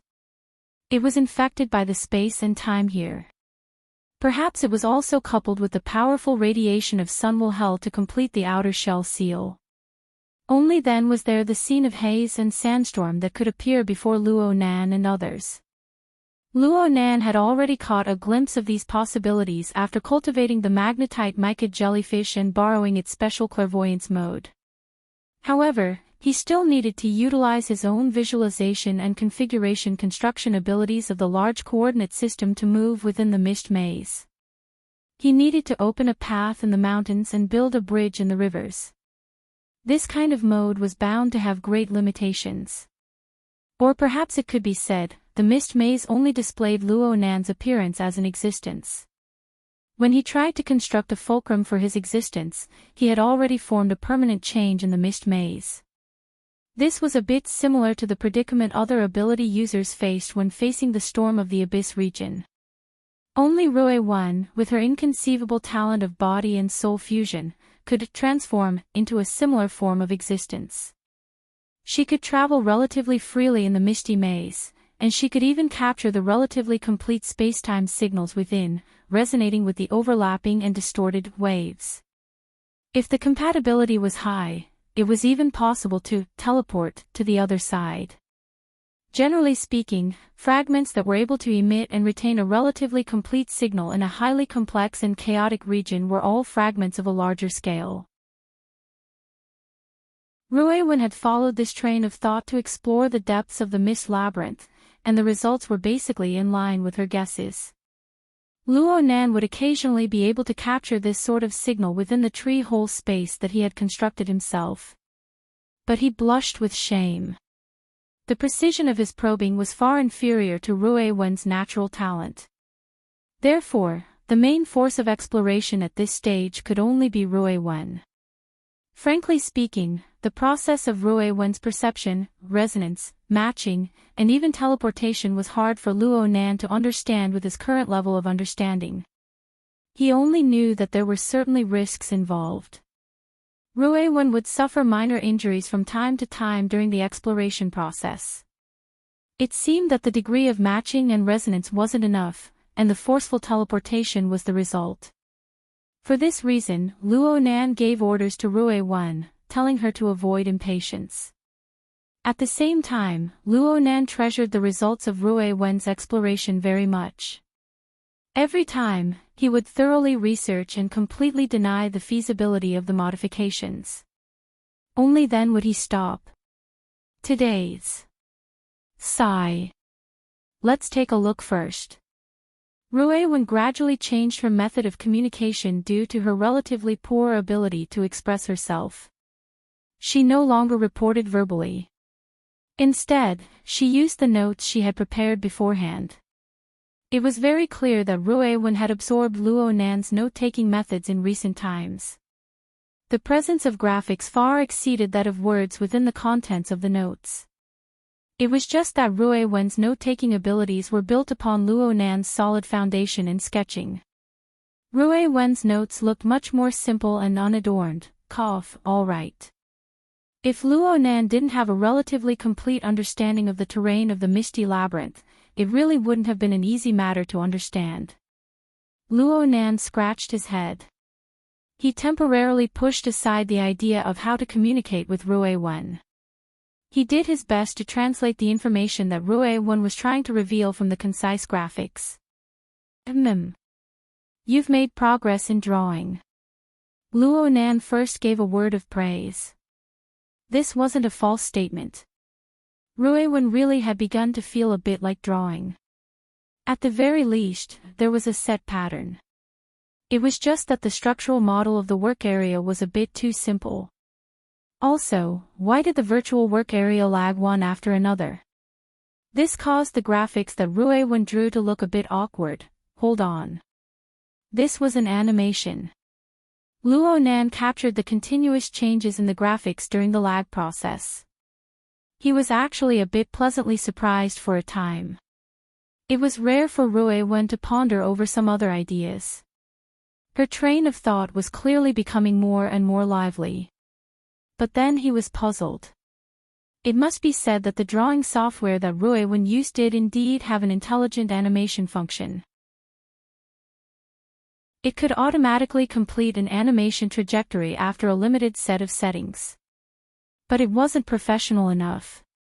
It was fine if it was used for a normal business demonstration, but it didn't seem to fit well with this sort of schematic diagram. But no matter how unsuitable it was, it shouldn't have lagged, right? Could it be that the enterprise-level computing chip he bought for Rue 1 was a defective product? Luo Nan was now an engineer with professional insight after going through Worker Zhai's long-term tutoring. His first thought was to cut out from the page and prepare to look at the bottom level. Luo Nan blinked. all of this wasn't important. The page that appeared wasn't the simple desktop that he expected. Instead, it was unexpectedly garish. It was clearly the UI of some social media. To be more specific, it was a discussion area under a certain topic. The topic was also marked with special words and colors, the demon-eyed woman. That's right. It was densely packed with discussions related to the demon-eyed woman, which was to say, Rue 1. Looking at the automatic refresh rate, it was extremely enthusiastic. This was really a bit unexpected. Actually, 3 or 4 days had passed. Whether it was the crisis of Shui Yuan's identity and standpoint, or the demon-eyed woman incident, the popularity of these topics was steadily declining on the surface. It was just that in some small circles, disputes would erupt due to various stances or inexplicable differences, causing the local popularity to remain high. It was very clear that Luo Nan was looking at such a page. This sort of circle wasn't rare in cyberspace. But in any case, he needed to take the initiative to search for it, right? Truly, truly unexpected. So it turned out that Rue 1 paid a lot of attention to this sort of matter. Luo Nan looked at Rue 1, and Rue 1 looked back at Luo Nan. Speaking of which, Luo Nan was already a bit worried that the little girl would fly into a rage out of humiliation.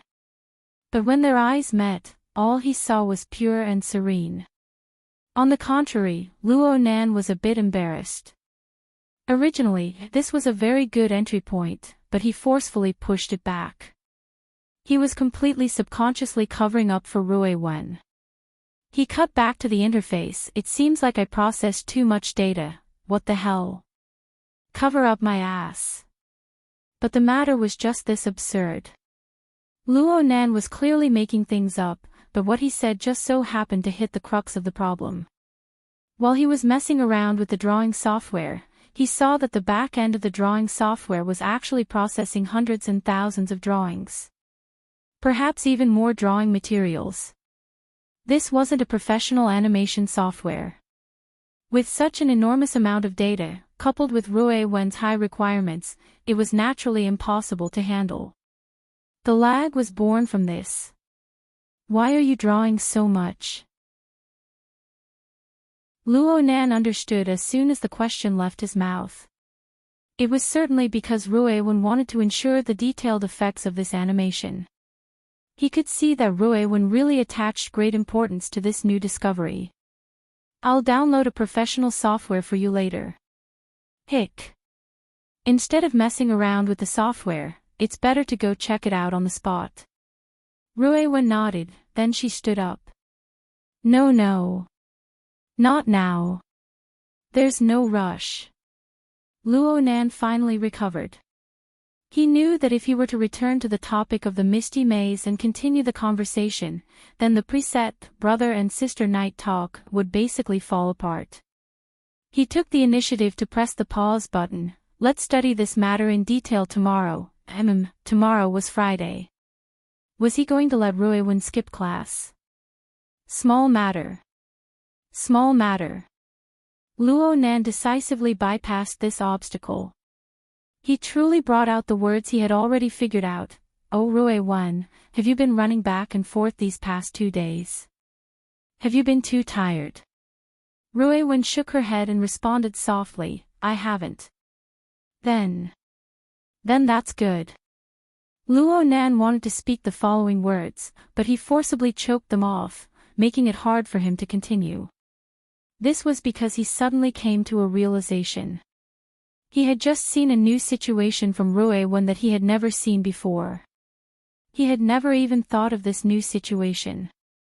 He had prepared a plan for a heart-to-heart conversation, but now it was all for naught. At this sensitive time, the words spoken were like spilled water. It would be hard to take them back. Before this, Luo Nan really didn't think that Rue 1 had any psychological problems. At least, he didn't think that his aunt would be worried about her. But right now, he really couldn't grasp it. He wanted to play it safe. At the very least, he wanted to discuss it with his aunt, who had rich experience in educating others. He also wanted to observe her a bit more. And so, Luo Nan could only start strong and finish weak. He said a few words of nonsense about striking a balance between work and rest and left in a hurry. Luo Nan was a bit at a loss after leaving the door. Going to find his aunt right now seemed to be a bit of an overreaction. Then, he simply gave Moya a call. But the one who answered the phone was the manager of the Mountain Creek Band, the chubby sister Meng. Mr. Luo? Moya and the others are performing. They transferred their signal to me.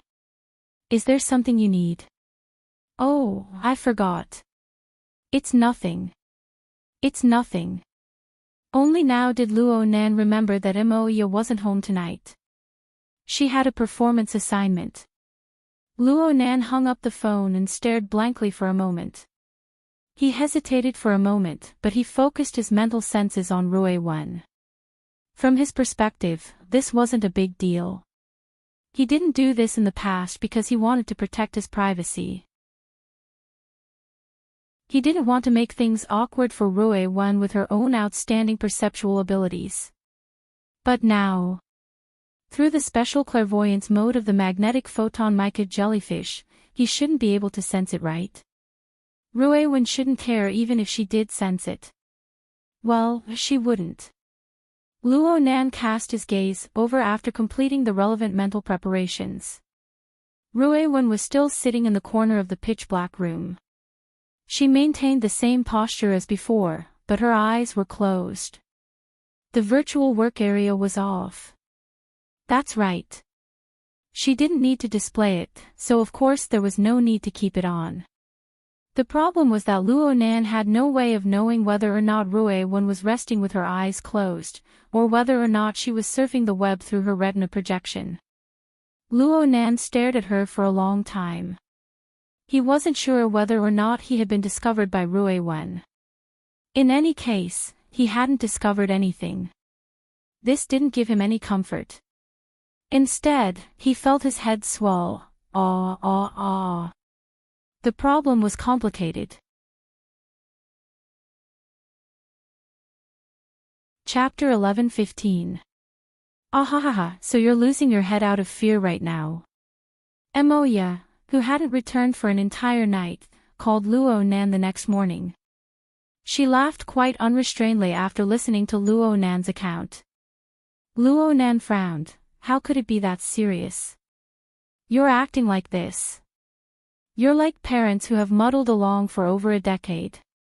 When their child is in his rebellious phase, or even later, they suddenly discover that their child is completely different from the growth model they expected. They feel that the product they nurtured for so many years is basically going to be scrapped. It's impossible to reforge it. Then they panic and despair, not knowing what to do. Isn't this the feeling? Luo Nan continued to deny. It's not that exaggerated. You're using this as an analogy. It seems like you've experienced it before. It's fine to just observe. Observe the mental processes of Mr. Mo Haihang and Mrs. Luo Shuqing a few years ago. You can more or less learn a few things. Of course, I've also gotten involved in this mess myself. Ha! Luo Nan's mind went blank. You. That's right. Did you forget? I'm the one who provided you with the Dream Fund. I funded a 10-year-old kid to do a drug experiment. Even though the results are pretty good and the return on investment is super high, I was quite anxious when I recovered from my second Chinibu. So your funding was the choice of a Chinibu. Could it not be? In order to take care of your so-called dream, there was an extremely high possibility of harvesting a younger brother who overdosed on drugs and died. Just thinking about it makes my hair stand on end, okay? As Moya spoke, she also sighed. From this point, I can understand your current feelings. Thank you, little brother. You've worked hard. Moya soon laughed. How should I put it? I still feel like you're overreacting. Even though you may be the one with the most power in the family, you don't need to burden yourself with Rui Wen's matters. You need to know that the loss of her memories before she entered the family wasn't caused by you. Even though she was brought into the family by you, you're just an older brother in terms of family ethics.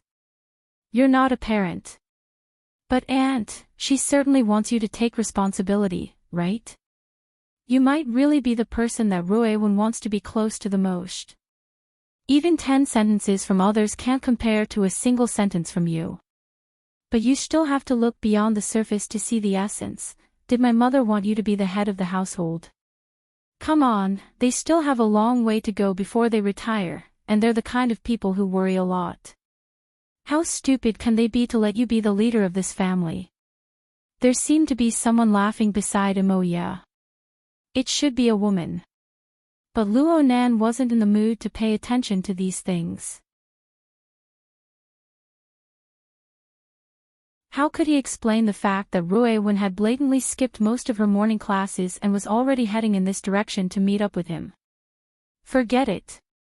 Luonan slapped Jerry's head, who had popped out from who knows where. He decided not to think about this sort of lousy matter this morning. He hung up the phone and drank the fruit juice on the table in 2 or 3 gulps. He asked for another cup for Ruewon, preparing to pack it up and take it down to the underground laboratory. This little girl shouldn't like to be in front of people. Luonan was absent-minded for a moment.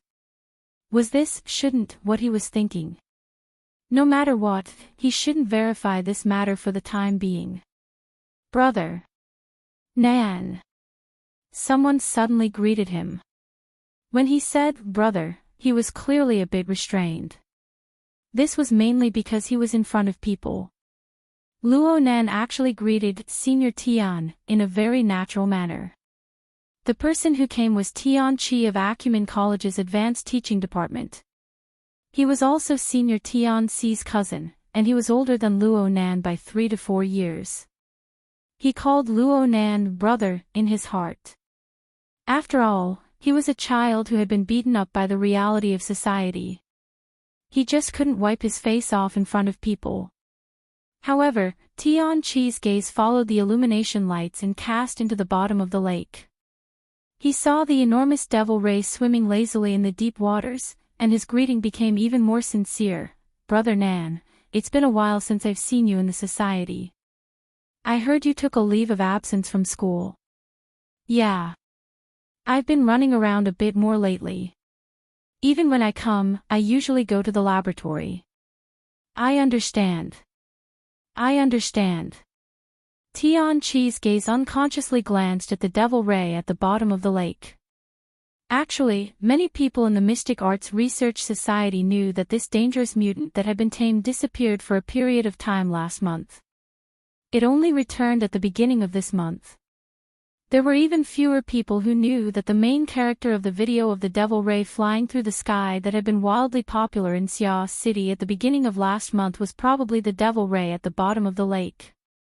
As for the highly blurry figure in the video, forget it. He didn't dare to think about it. He didn't dare to think about it.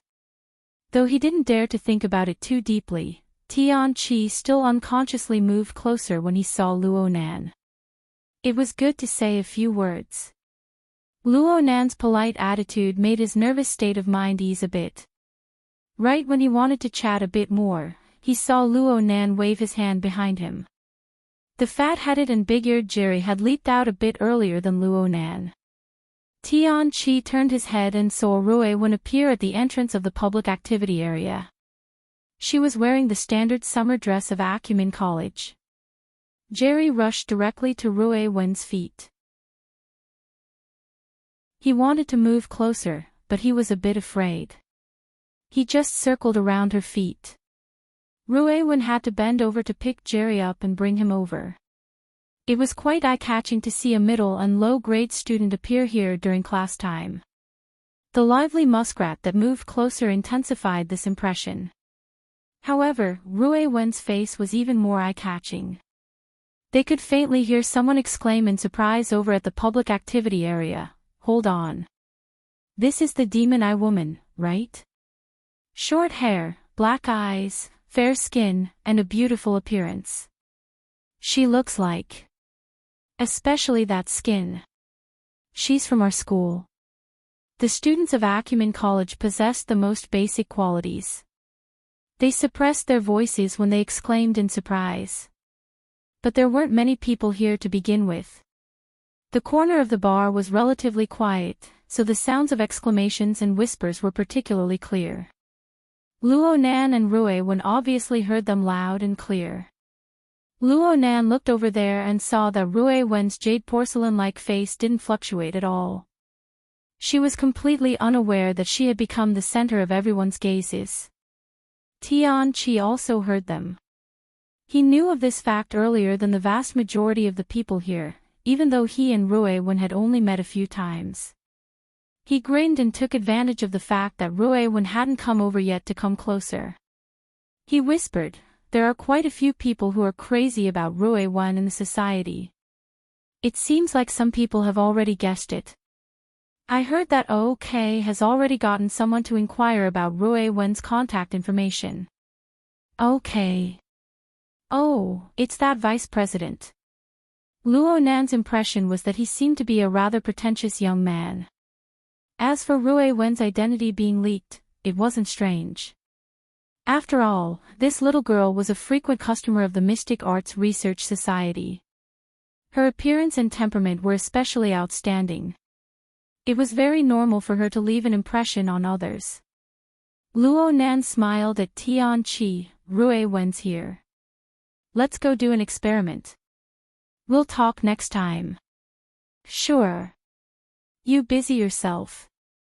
Tian Qi was already very content to be able to exchange a few words with Luo Nan.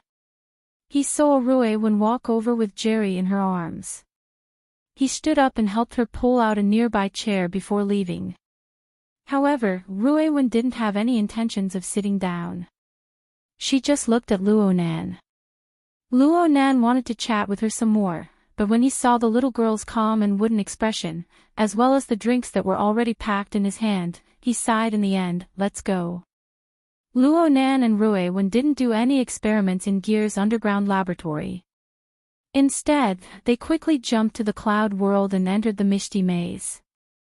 They went to do the on-the-spot investigation they had agreed on last night.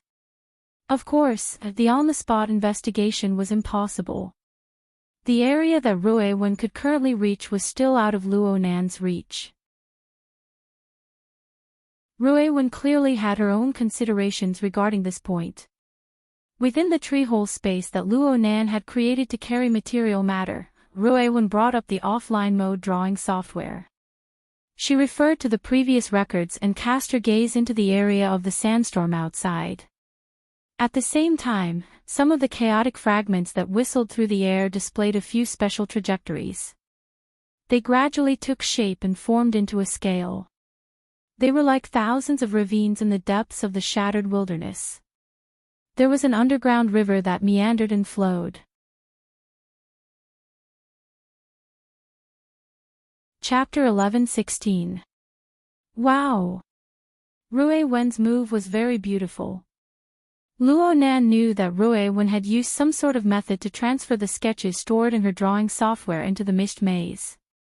This allowed the fragments of her domain to possess activity for a short period of time, becoming the medium for her drawings.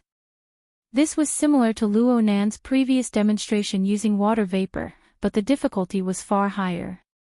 First of all, a domain fragment was a domain fragment. No matter how fragmented it was, no matter how sealed it was, its essence was still the direct embodiment of a law. Its material structure was countless times more complex than the water vapor that Luo Nan controlled. Regardless of whether it was material energy or soul force interference, the effects of such a carrier would be greatly reduced. Luo Nan had opened up the space of the tree hole within the misty labyrinth from nothing. He was the clearest about the difficulty of this place. Secondly, Luo Nan didn't see Rui Wen operate this set of animations. She displayed the connections and rich details of the tens of thousands of drawings stored in the drawing software in an orderly manner. Yes, Luo Nan didn't see Rui Wen's manual operation when she demonstrated the animation. At the very least, he didn't see the follow-up operation at all. Rui Wen just gave him the initial power, and then all the changes naturally occurred and continued to evolve. It was as if Ruewen had programmed the fragments of this boundless domain beforehand. As long as a switch was pressed, all the fragments would operate according to the preset rules. Something didn't seem right. Luonan faintly felt a bit awkward. He wanted to analyze it more seriously, but the content that Ruewen displayed attracted his attention at this time. This seems to be... Luonan snapped his fingers, and the lens nebula suddenly expanded from a miniaturized state at the very center of the second level of the tree-hole space. It was like a gradually magnified starry sky seen in a lens, revealing more and more details. It was useless to have too many details. Of course Luonan was able to see that Ruewen's drawing had been simplified to a certain degree. He had scaled the lens nebula to a similar scale, making it a bit more intuitive. Luonan made a slight comparison and came to a preliminary conclusion. This radiation zone hasn't been monitored yet, and you're relying on the inner layer. You don't want to live anymore. He unconsciously raised his voice and glared at Ruewen. You're already listening in, Raven replied. There's no result at all, okay? If you take another step forward, won't you run into the Sunwell Extreme prison? Do you still want to live? It's still a long way off. Ruewen's reply was even simpler. Luonan pressed her head. Is the concept of near and far appropriate here? Ruewen remained silent. As long as Luonan had the time in the near future, he would certainly go to the tree-hole space to conduct an eavesdrop. He would also make the relevant records. He would combine the boundless fragmented data with Ruewen's search records to slowly trace the outline of the misty maze. He didn't dare to say that he had a complete grasp of it, but he had a general understanding of it.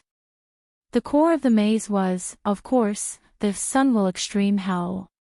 It was a place where the two unimaginable forces of order and chaos locked together. It was both violent and balanced. Luonan didn't know how far the other side was from him. The concept of near and far wasn't suitable to be used here. All he could sense was the pull and radiation of this powerful existence. It was very likely that what he had been paying attention to all this time was just a projection.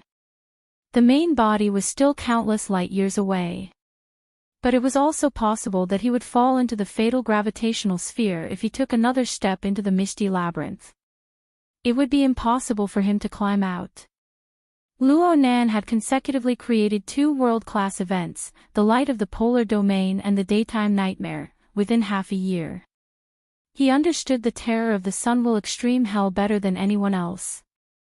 Therefore, he could only stay a respectful distance away. He even had to intentionally distinguish and avoid the eavesdropping. The remaining areas that could be eavesdropped and traced were the main parts of the lenticular nebula. Basically, they were the perceptible areas that had been contaminated by the local space-time rules of Earth. Luonan made a simple division of them. The first type was the radiation zone. It seemed that the two grand forces of the Sunwell Extreme Hell had collided in opposite directions within these areas. It was unknown how many years had passed since the collision, but the shock waves were still tenaciously continuing without stopping. Of course, it was more likely that they were affected by the powerful and contradictory radiation of the Sunwell Extreme Hell, resulting in the continuous impact and collision. They also carried out a complex fusion. It was as if they were verifying the interlocking equilibrium of the Sunwell Extreme Hell, but they weren't completely successful. This was the main melody of the misty labyrinth. The other type was the safe zone. Luonan's Luo clan sandwich domain, which bore the space of the tree hole, was located in the relatively quiet periphery. These areas were clearly affected by the local spacetime of Earth. They were the main forces that collided and formed the cloud world. Currently, they could be considered the underlying structure of the cloud world. Strictly speaking, the distribution of this structure didn't have the concept of up, down, and four directions. The division between the inside and the outside was very blurry. It was highly complex and highly distorted, going against the daily experience of humans. It wasn't even easy to describe. The lenticular nebula only displayed a distorted projection. In essence, it was still a database. A deeper analysis was needed. Luo Nan's daily eavesdropping on the misty labyrinth was like a passive radar. Although the amount of data he processed was large and there was a lot of noise, he was able to avoid making contact with the sunwell extreme hell. He did the basic work bit by bit. It was solid and safe. He wasn't the only one who was safe. Ruiwen was safe as well. As long as he was effectively eavesdropping, the little girl should be able to come and go freely in the safe zone and even within the range of the eavesdropped on the radiation zone with her ability of body and soul merging. From Luo Nan's perspective, Ruiwen's reconnaissance shouldn't have been done with the mindset of taking risks and searching for treasures. Instead, she should have helped his eavesdropping to carry out verification. Actually, it was precisely Ruiwen that allowed Luo Nan to take many detours. She reduced a large amount of useless work. Luo Nan was able to quickly digest and absorb the results of his father's observations in the past month. If it wasn't for the requirements of the pseudo-plane, damn. In the end, it was still his problem. Luo Nan was vexed. He couldn't help but press a few more times on Ruiwen's head. Things weren't over yet. Ruiwen had run into the radiation zone without effective eavesdropping. Her nature could be called dangerous, but it didn't have much to do with the awkwardness from before. Luo Nan calmed his mind a bit. The animation of Ruiwen's demonstration flashed endlessly in his mind. It corresponded with the area within the lens nebula that he had just begun eavesdropping on not too long ago. It was a familiar yet unfamiliar area. He tossed aside the details that he couldn't delve into and just locked onto the skeleton depicted in Ruiwen's sketch. It was probably a few relatively large fragments of the domain or the fusion of fragments. These large masses of things were manifested on the lens nebula in the form of a fuzzy halo of stars. There were a few slightly bright stars scattered in the center. And under the cover of these stars was the final target that Ruiwen had pointed out. It was just that this final target seemed to be hidden a bit too deep within the current lens nebula. And the location wasn't quite right. Luo Nan suddenly had a guess. He aimed at the area that Ruiwen had displayed. He even wanted to use his hands to measure the star atlas. This wasn't necessary. The eavesdropping and mapping image of the area was the result of his and Ruiwen's hard work. The answer actually lingered in his mind. Using his eyes and his hands was nothing more than confirmation. Yes. Strictly speaking, the image of the radiation zone without effective eavesdropping on the lens nebula was different from the final image of Ruiwen's demonstration. And it wasn't the same as the one at the very front. Luo Nan felt that Ruiwen's drawing skills were immature at first. Her simplification wasn't appropriate enough, resulting in a distortion. But now, let me see those drawings. Ruiwen obviously wouldn't refuse. She immediately brought up the work area and displayed the tens of thousands of drawings in the background. Due to the large amount of data to be processed, the refresh process wasn't too smooth. Luo Nan couldn't care about this. He directly got to work and quickly flipped through the work area, flipping through these drawings from front to back. This could more or less be considered a manual broadcast of an animation. But the broadcast didn't take too long. Soon, the first half of the several thousand drawings arranged in order appeared. If the evolution process displayed by these several thousand drawings was described as a 10-second video, then the one Luo Nan locked onto would be in the region of half a second. Though it had undergone simplification, it highly corresponded with the structure of the star atlas displayed on the lens nebula. There was practically no difference. It seemed that this one was the present. Then, Luo Nan pursed his lips and turned his head to begin controlling the lens nebula. There was no doubt that the structural details of the mist labyrinth were constantly changing. One had to accept this in order to observe it accurately. One had to adapt to this. For this reason, even though the data that constituted the star atlas could be described as a sea of data, both Luo Nan and Luo Zhongheng did their best to preserve the crucial process data. They recorded the instantaneous appearance of every node of the mist labyrinth. Blurry was counted as well. Luo Nan was tracing back to the previous records. He slowly pushed the structure of the mist labyrinth displayed on the star atlas forward. Actually, he was completely capable of retrieving a single photograph. Even if the lens nebula was intrinsically distorted and unreal, the astronomical amount of data was placed there. It would consume quite a bit of mental effort to realize the dynamic changes. But Luo Nan felt that it was very necessary. Thus, after approximately 5 days or so, it was still the same cluster of stars that alternated between light and dark. However, the main skeleton that was constructed from the bright stars, after a slight adjustment of the angle and position, astonishingly formed a nearly perfect correspondence with Rui Wen's initial sketch. Luo Nan also confirmed a step further. This process of tracing back was simply the first half of Rui Wen's demonstration animation, played backwards. All right. This is the past. Then, the ones that haven't been monitored yet, are they the future? Luo Nan stopped.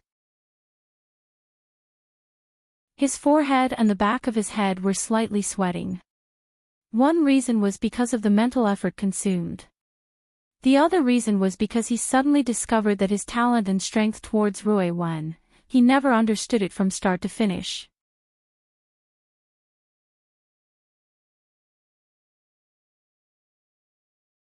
Rui Wen was most likely unable to understand the complex train of thought within Luo Nan's mind. Since Luo Nan had asked her, she obviously had to answer to the best of her abilities. Right now, Luo Nan had already brought up the lens nebula. Rui Wen gestured at the more intuitive star atlas. There's one here, or maybe two. It's a bit dangerous right now. After a while, it'll be thrown out to this position. If it was someone else listening to Rui Wen's explanation, they would definitely be confused. Luo Nan immediately understood. You're saying that within this area, there are 1 or 2 large-scale domain fragments that will be affected by the collision of the ramming radiation zone. They will be thrown from a relatively deep location to a relatively safe area. They might be more suitable for remodeling. Rui Wen nodded. This was something that the radiation zone was capable of doing. Such a phenomenon seemed a little counterintuitive at first glance. The center of the contradiction or the storm should have a stronger impact, and the remaining debris should also be finer. But the problem was that the mist maze, which was a special environment caused by sun will hell, could not be simply regarded as the result of the collision and explosion. What was displayed in the broken structure was a mutual restriction, mutual influence, and mutual distortion mechanism. The next step forward was order. The next step after order was chaos. The present was only a temporary equilibrium. This sort of equilibrium mechanism formed a complex gravitational sphere. It was just like what commonly happened in the boundless universe. All things were destroyed and reconstructed, but they were no longer their original appearances.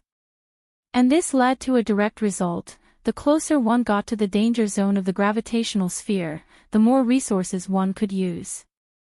The chances of picking up scraps in the periphery were far, far too low. Luo Nan sighed and rubbed Rui Wen's scalp with force. So you know the danger. It can be used. Rui Wen didn't resist. She just emphasized this point once more. Since you said it, of course I believe you. It was rare for Rui Wen to say such accurate words. Luo Nan really didn't dare to refuse. He was afraid that this little girl would take things too hard and run into the radiation zone to dig anew. It would be good to take advantage of this opportunity to let her slow down. Since it was decided, Luo Nan subconsciously began to draw up a plan in his mind. According to Rui Wen's demonstration of the transformation process, it would take around 3 months for 1 or 2 large-scale domain fragments to be thrown out. It could be said that time was ample, but it could also be said that he was nervous.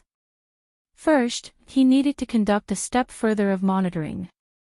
He needed to gather more data and verify the trend of transformation that Ruiwen demonstrated. Doing this to the radiation zone would more or less require some risk. It was just that it couldn't be compared to what Ruiwen had experienced. Naturally, he needed to arrive there and make contact with that place. Only then could he truly confirm and carry out the transformation project. But even at the end of Ruiwen's demonstration, the location of the large-scale fragment was at the edge of the radiation zone. This edge wasn't a simple outer region. It was a relatively safe zone within the distorted maze structure. He needed to properly plan his route if he wanted to arrive. This was a very severe challenge. If he failed, he would fall into the radiation zone. He would be pulled by the gravitational sphere, and it was very likely that he would have to face the onslaught of the sunwheel hell once more. In other words, I need to make preparations to detonate and endure the daytime nightmare once more. At least once. Luo Nan muttered to himself as he sorted out his thoughts. In this case, he needed to wait until the altar's spiderweb was completely restored for the sake of safety. Only with this safety net could he buffer and precipitate the flood of information that he was unable to digest. Luo Nan even thought that even with this safety net, he couldn't use it too many times. Not to mention the limits of what he could endure, the occasional daytime nightmare could be attributed to a natural phenomenon as much as possible, or it could be concealed by an occasional accident. But if it were to appear at a high frequency, some people would certainly discover some clues. Yes, Luo Nan was referring to the awesome High Lord of Secret Contract, the one who monitored the abyssal region all year round. Of course, there was also Li Wei. If they were to really discover some clues, it would be a great deal of trouble in the future. It's best if I don't do it more than once. Luo Nan raised his standards. Ruiwen didn't quite understand. She turned to look at him. Luo Nan locked gazes with the young girl's deep and pure eyes. He subconsciously exerted force to rub her head. Ruiwen didn't say a word, allowing him to rub her head. It must be said that Ruiwen's talent had already reached a level that defied common sense. Though talent itself was a certain distance away from common sense, no matter how strong it was, it still needed to conform to basic laws, right? When a certain ability far exceeded the scope of a race's inheritance, far exceeded the prior perceptual regulations of a race. Even if it was a difference of one or more dimensions, it wouldn't be as simple as a folktale like the opening of Heaven's Eye. Sometimes, the fantasies of humans far exceeded the regulations of reality. But when these fantasies truly materialized and appeared before the eyes of people, she really was like a humanoid fantasy breed. Ah, this thought. It was too excessive. Which one are you most interested in? Oh my, I'm really overwhelmed by the favor. Blood Demon was laughing and laughing on the surface, slippery and slippery, but he was very cooperative when it came to this. If it were me, I would obviously be more interested in the perfect template. Luo Nan muttered to himself, I remember Black Lion saying that the Bloodline project is conducted with reference to the perfect template for research. Don't blame me for biting off more than I can chew. The connotation and extension of the word perfect is enormous. Blood Demon interrupted Luo Nan's words. What level is perfect? A perfect person lives for over 100 years, never escaping from birth, old age, sickness, and death. A perfect God. That's a level that our imaginations can't reach. Someone came up with this kind of name. He's up to no good. Luo Nan frowned. The main point of your words is. The main point is still the name. Blood Demon chuckled. Don't you want to confirm this?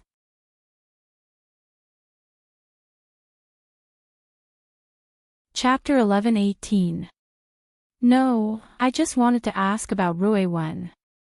But now you've changed the topic. Luo Nan wasn't sure if Blood Demon had truly misunderstood, or if it was intentional.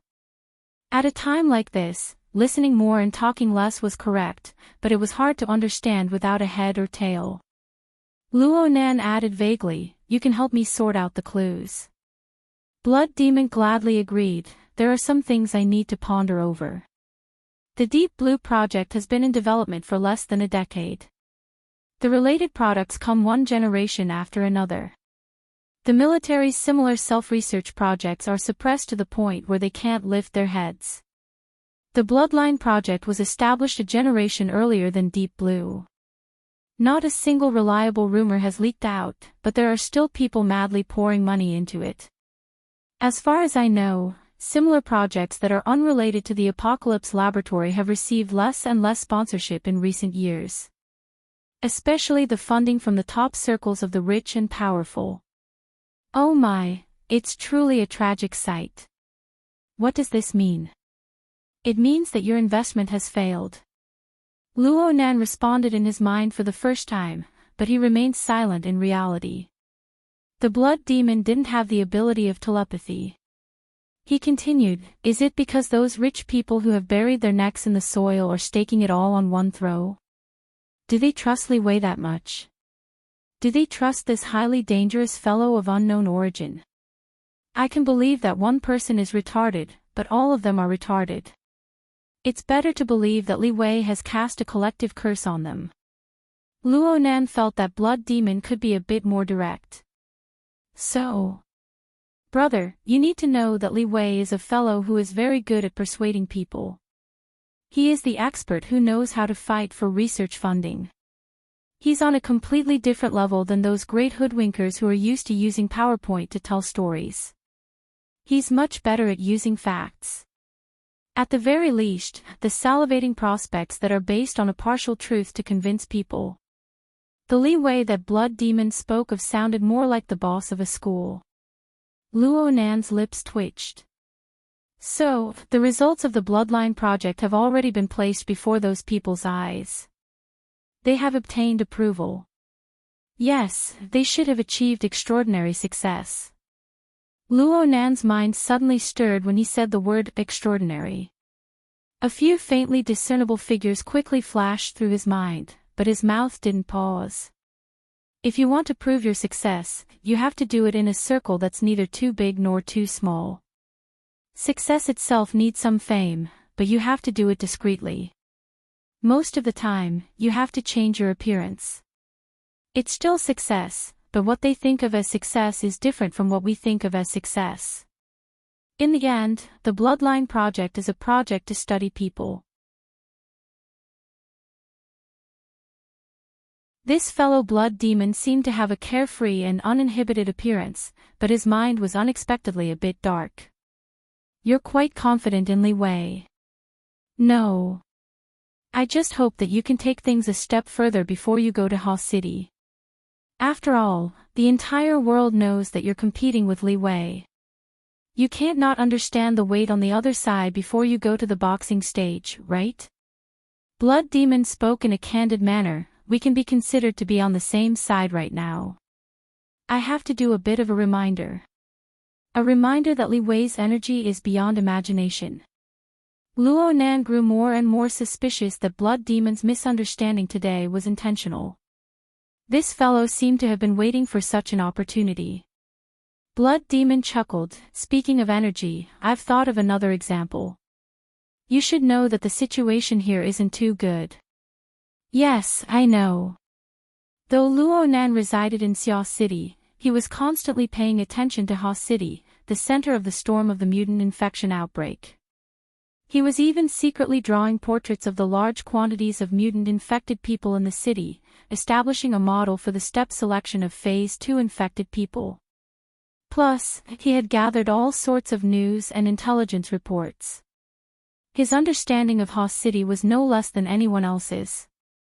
"You understand the situation of Phase 2 and Phase 3 as well?" "It's very troublesome." Luo Nan responded simply. He searched for two more keywords: riots. Lack of food. Yeah. Lack of food. Blood Demon chuckled. In modern society, words like lack of food, or the more serious term, famine, seemed to be extremely far away. But in Hoth City right now, these words went from pure concepts to gradually becoming reality. Due to the mutant infection being completely out of control, the number of infected people in Hoth City increased explosively. There were also large amounts of highly dangerous people who were transforming from Phase 2 to Phase 3. The mutant process of these people was already irreversible.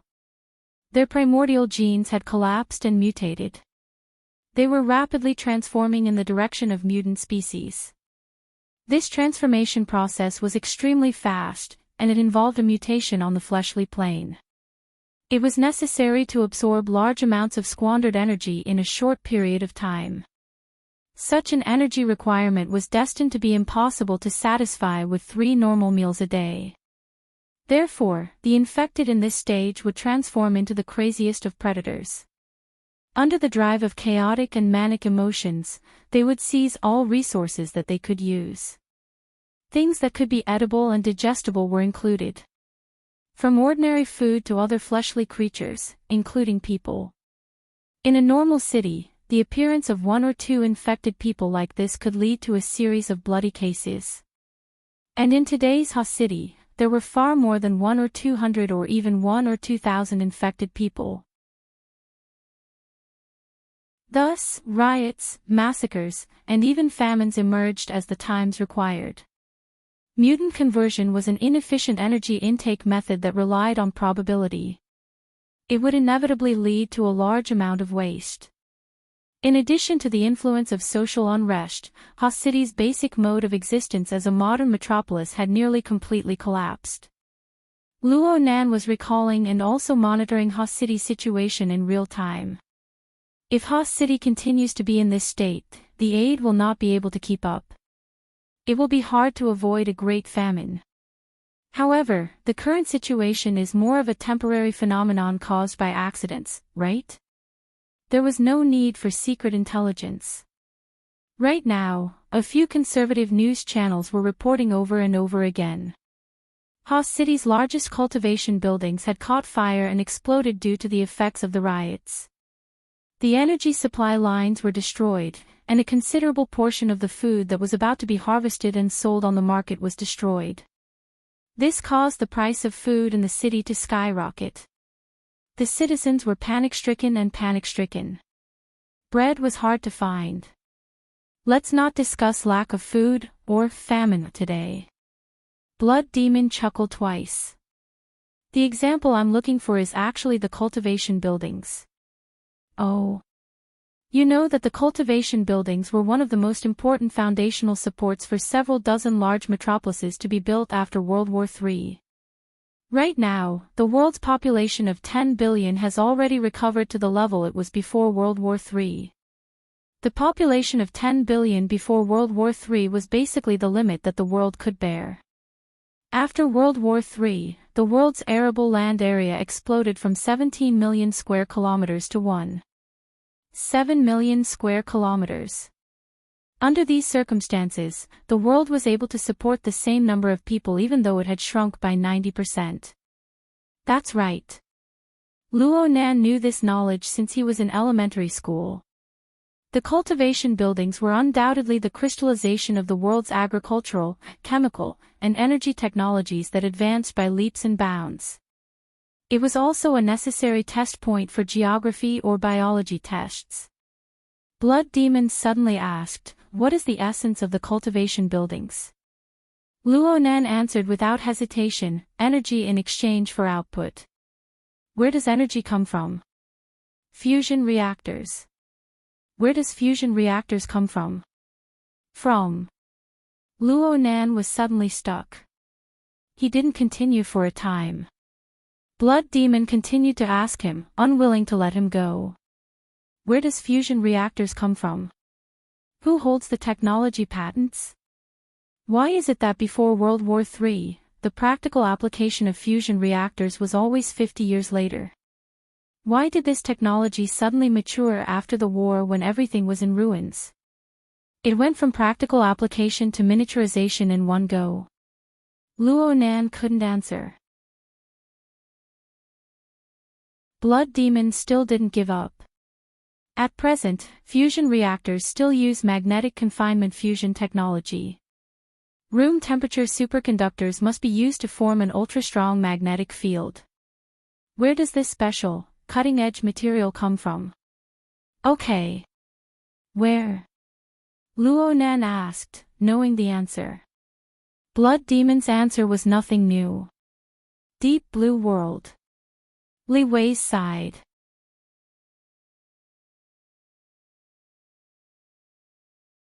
Chapter 11:19. This time, Luonan just chuckled twice. Blood Demon gave him a few words of explanation. The Deep Blue World has a special mineral deposit that doesn't exist on Earth. The Apocalypse Laboratory calls it progenitor.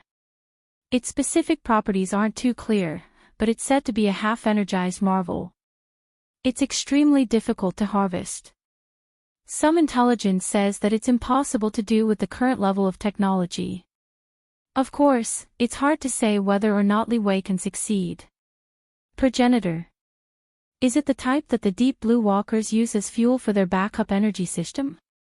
Luonan had done in-depth research on the Deep Blue platform. He immediately flipped through the relevant information in his mind.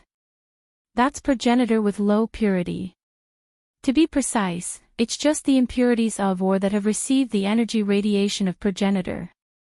It's formed through special purification techniques.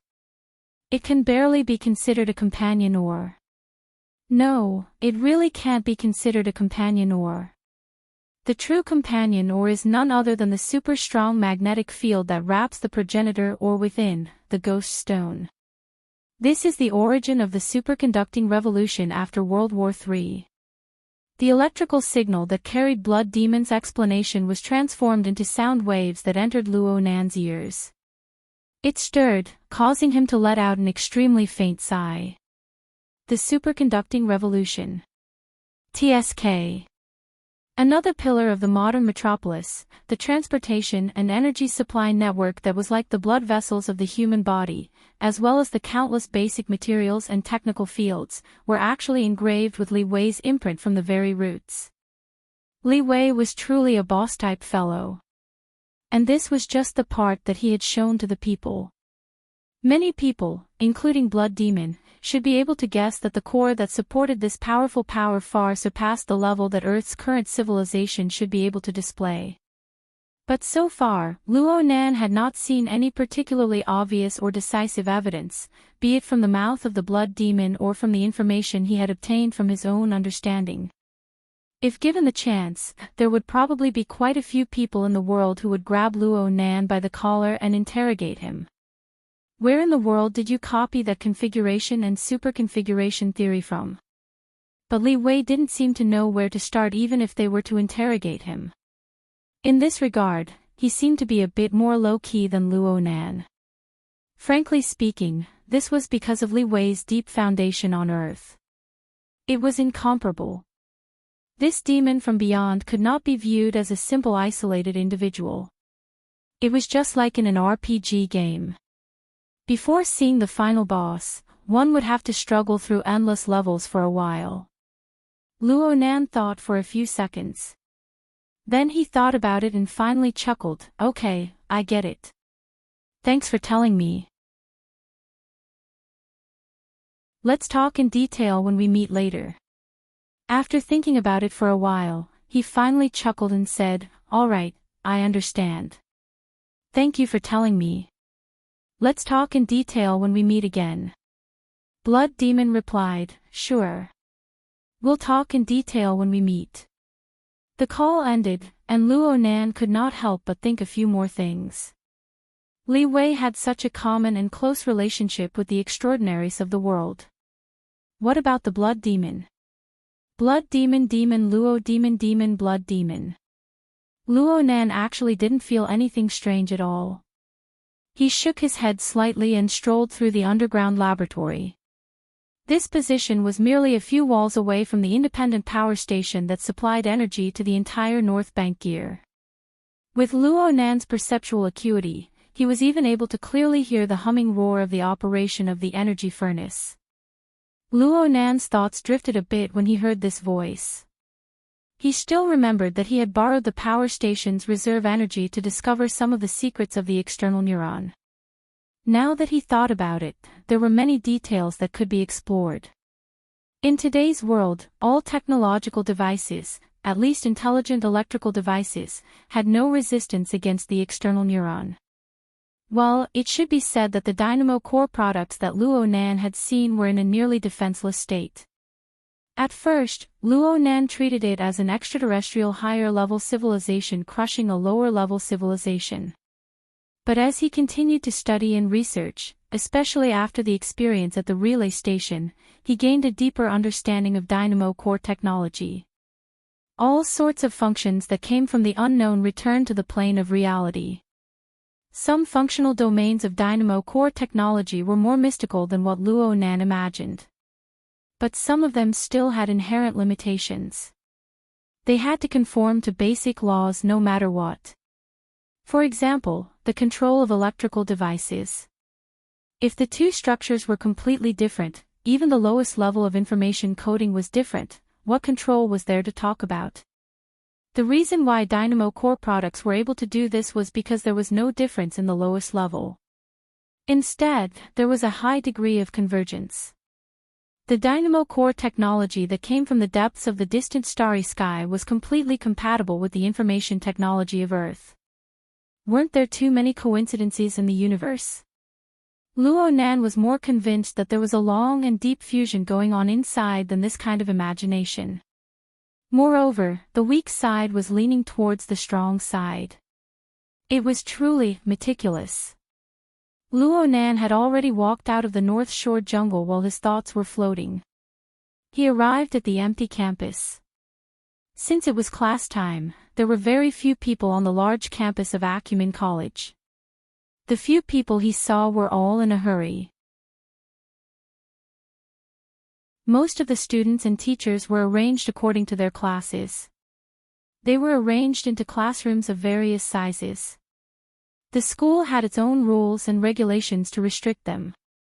Luo Nan, who had already entered a state of suspension, was a complete anomaly at this time. Of course, there were tens of thousands of students and even teachers in the school. There were many who were impatient with the restrictions of the past. They skipped classes, asked for leave, and were absent from work.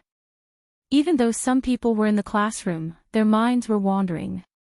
Some people could even see Luo Nan strolling leisurely on the campus through the windows. It was unknown how envious they were in their hearts. Of course, they were merely envious of Luo Nan's freedom. If these people were to know what sort of price they would have to pay in order to have Luo Nan's current treatment, what sort of pressure they would have to endure, or perhaps they would be restricted by a completely new and unknown set of rules, the vast majority of them would immediately extinguish the thoughts in their hearts.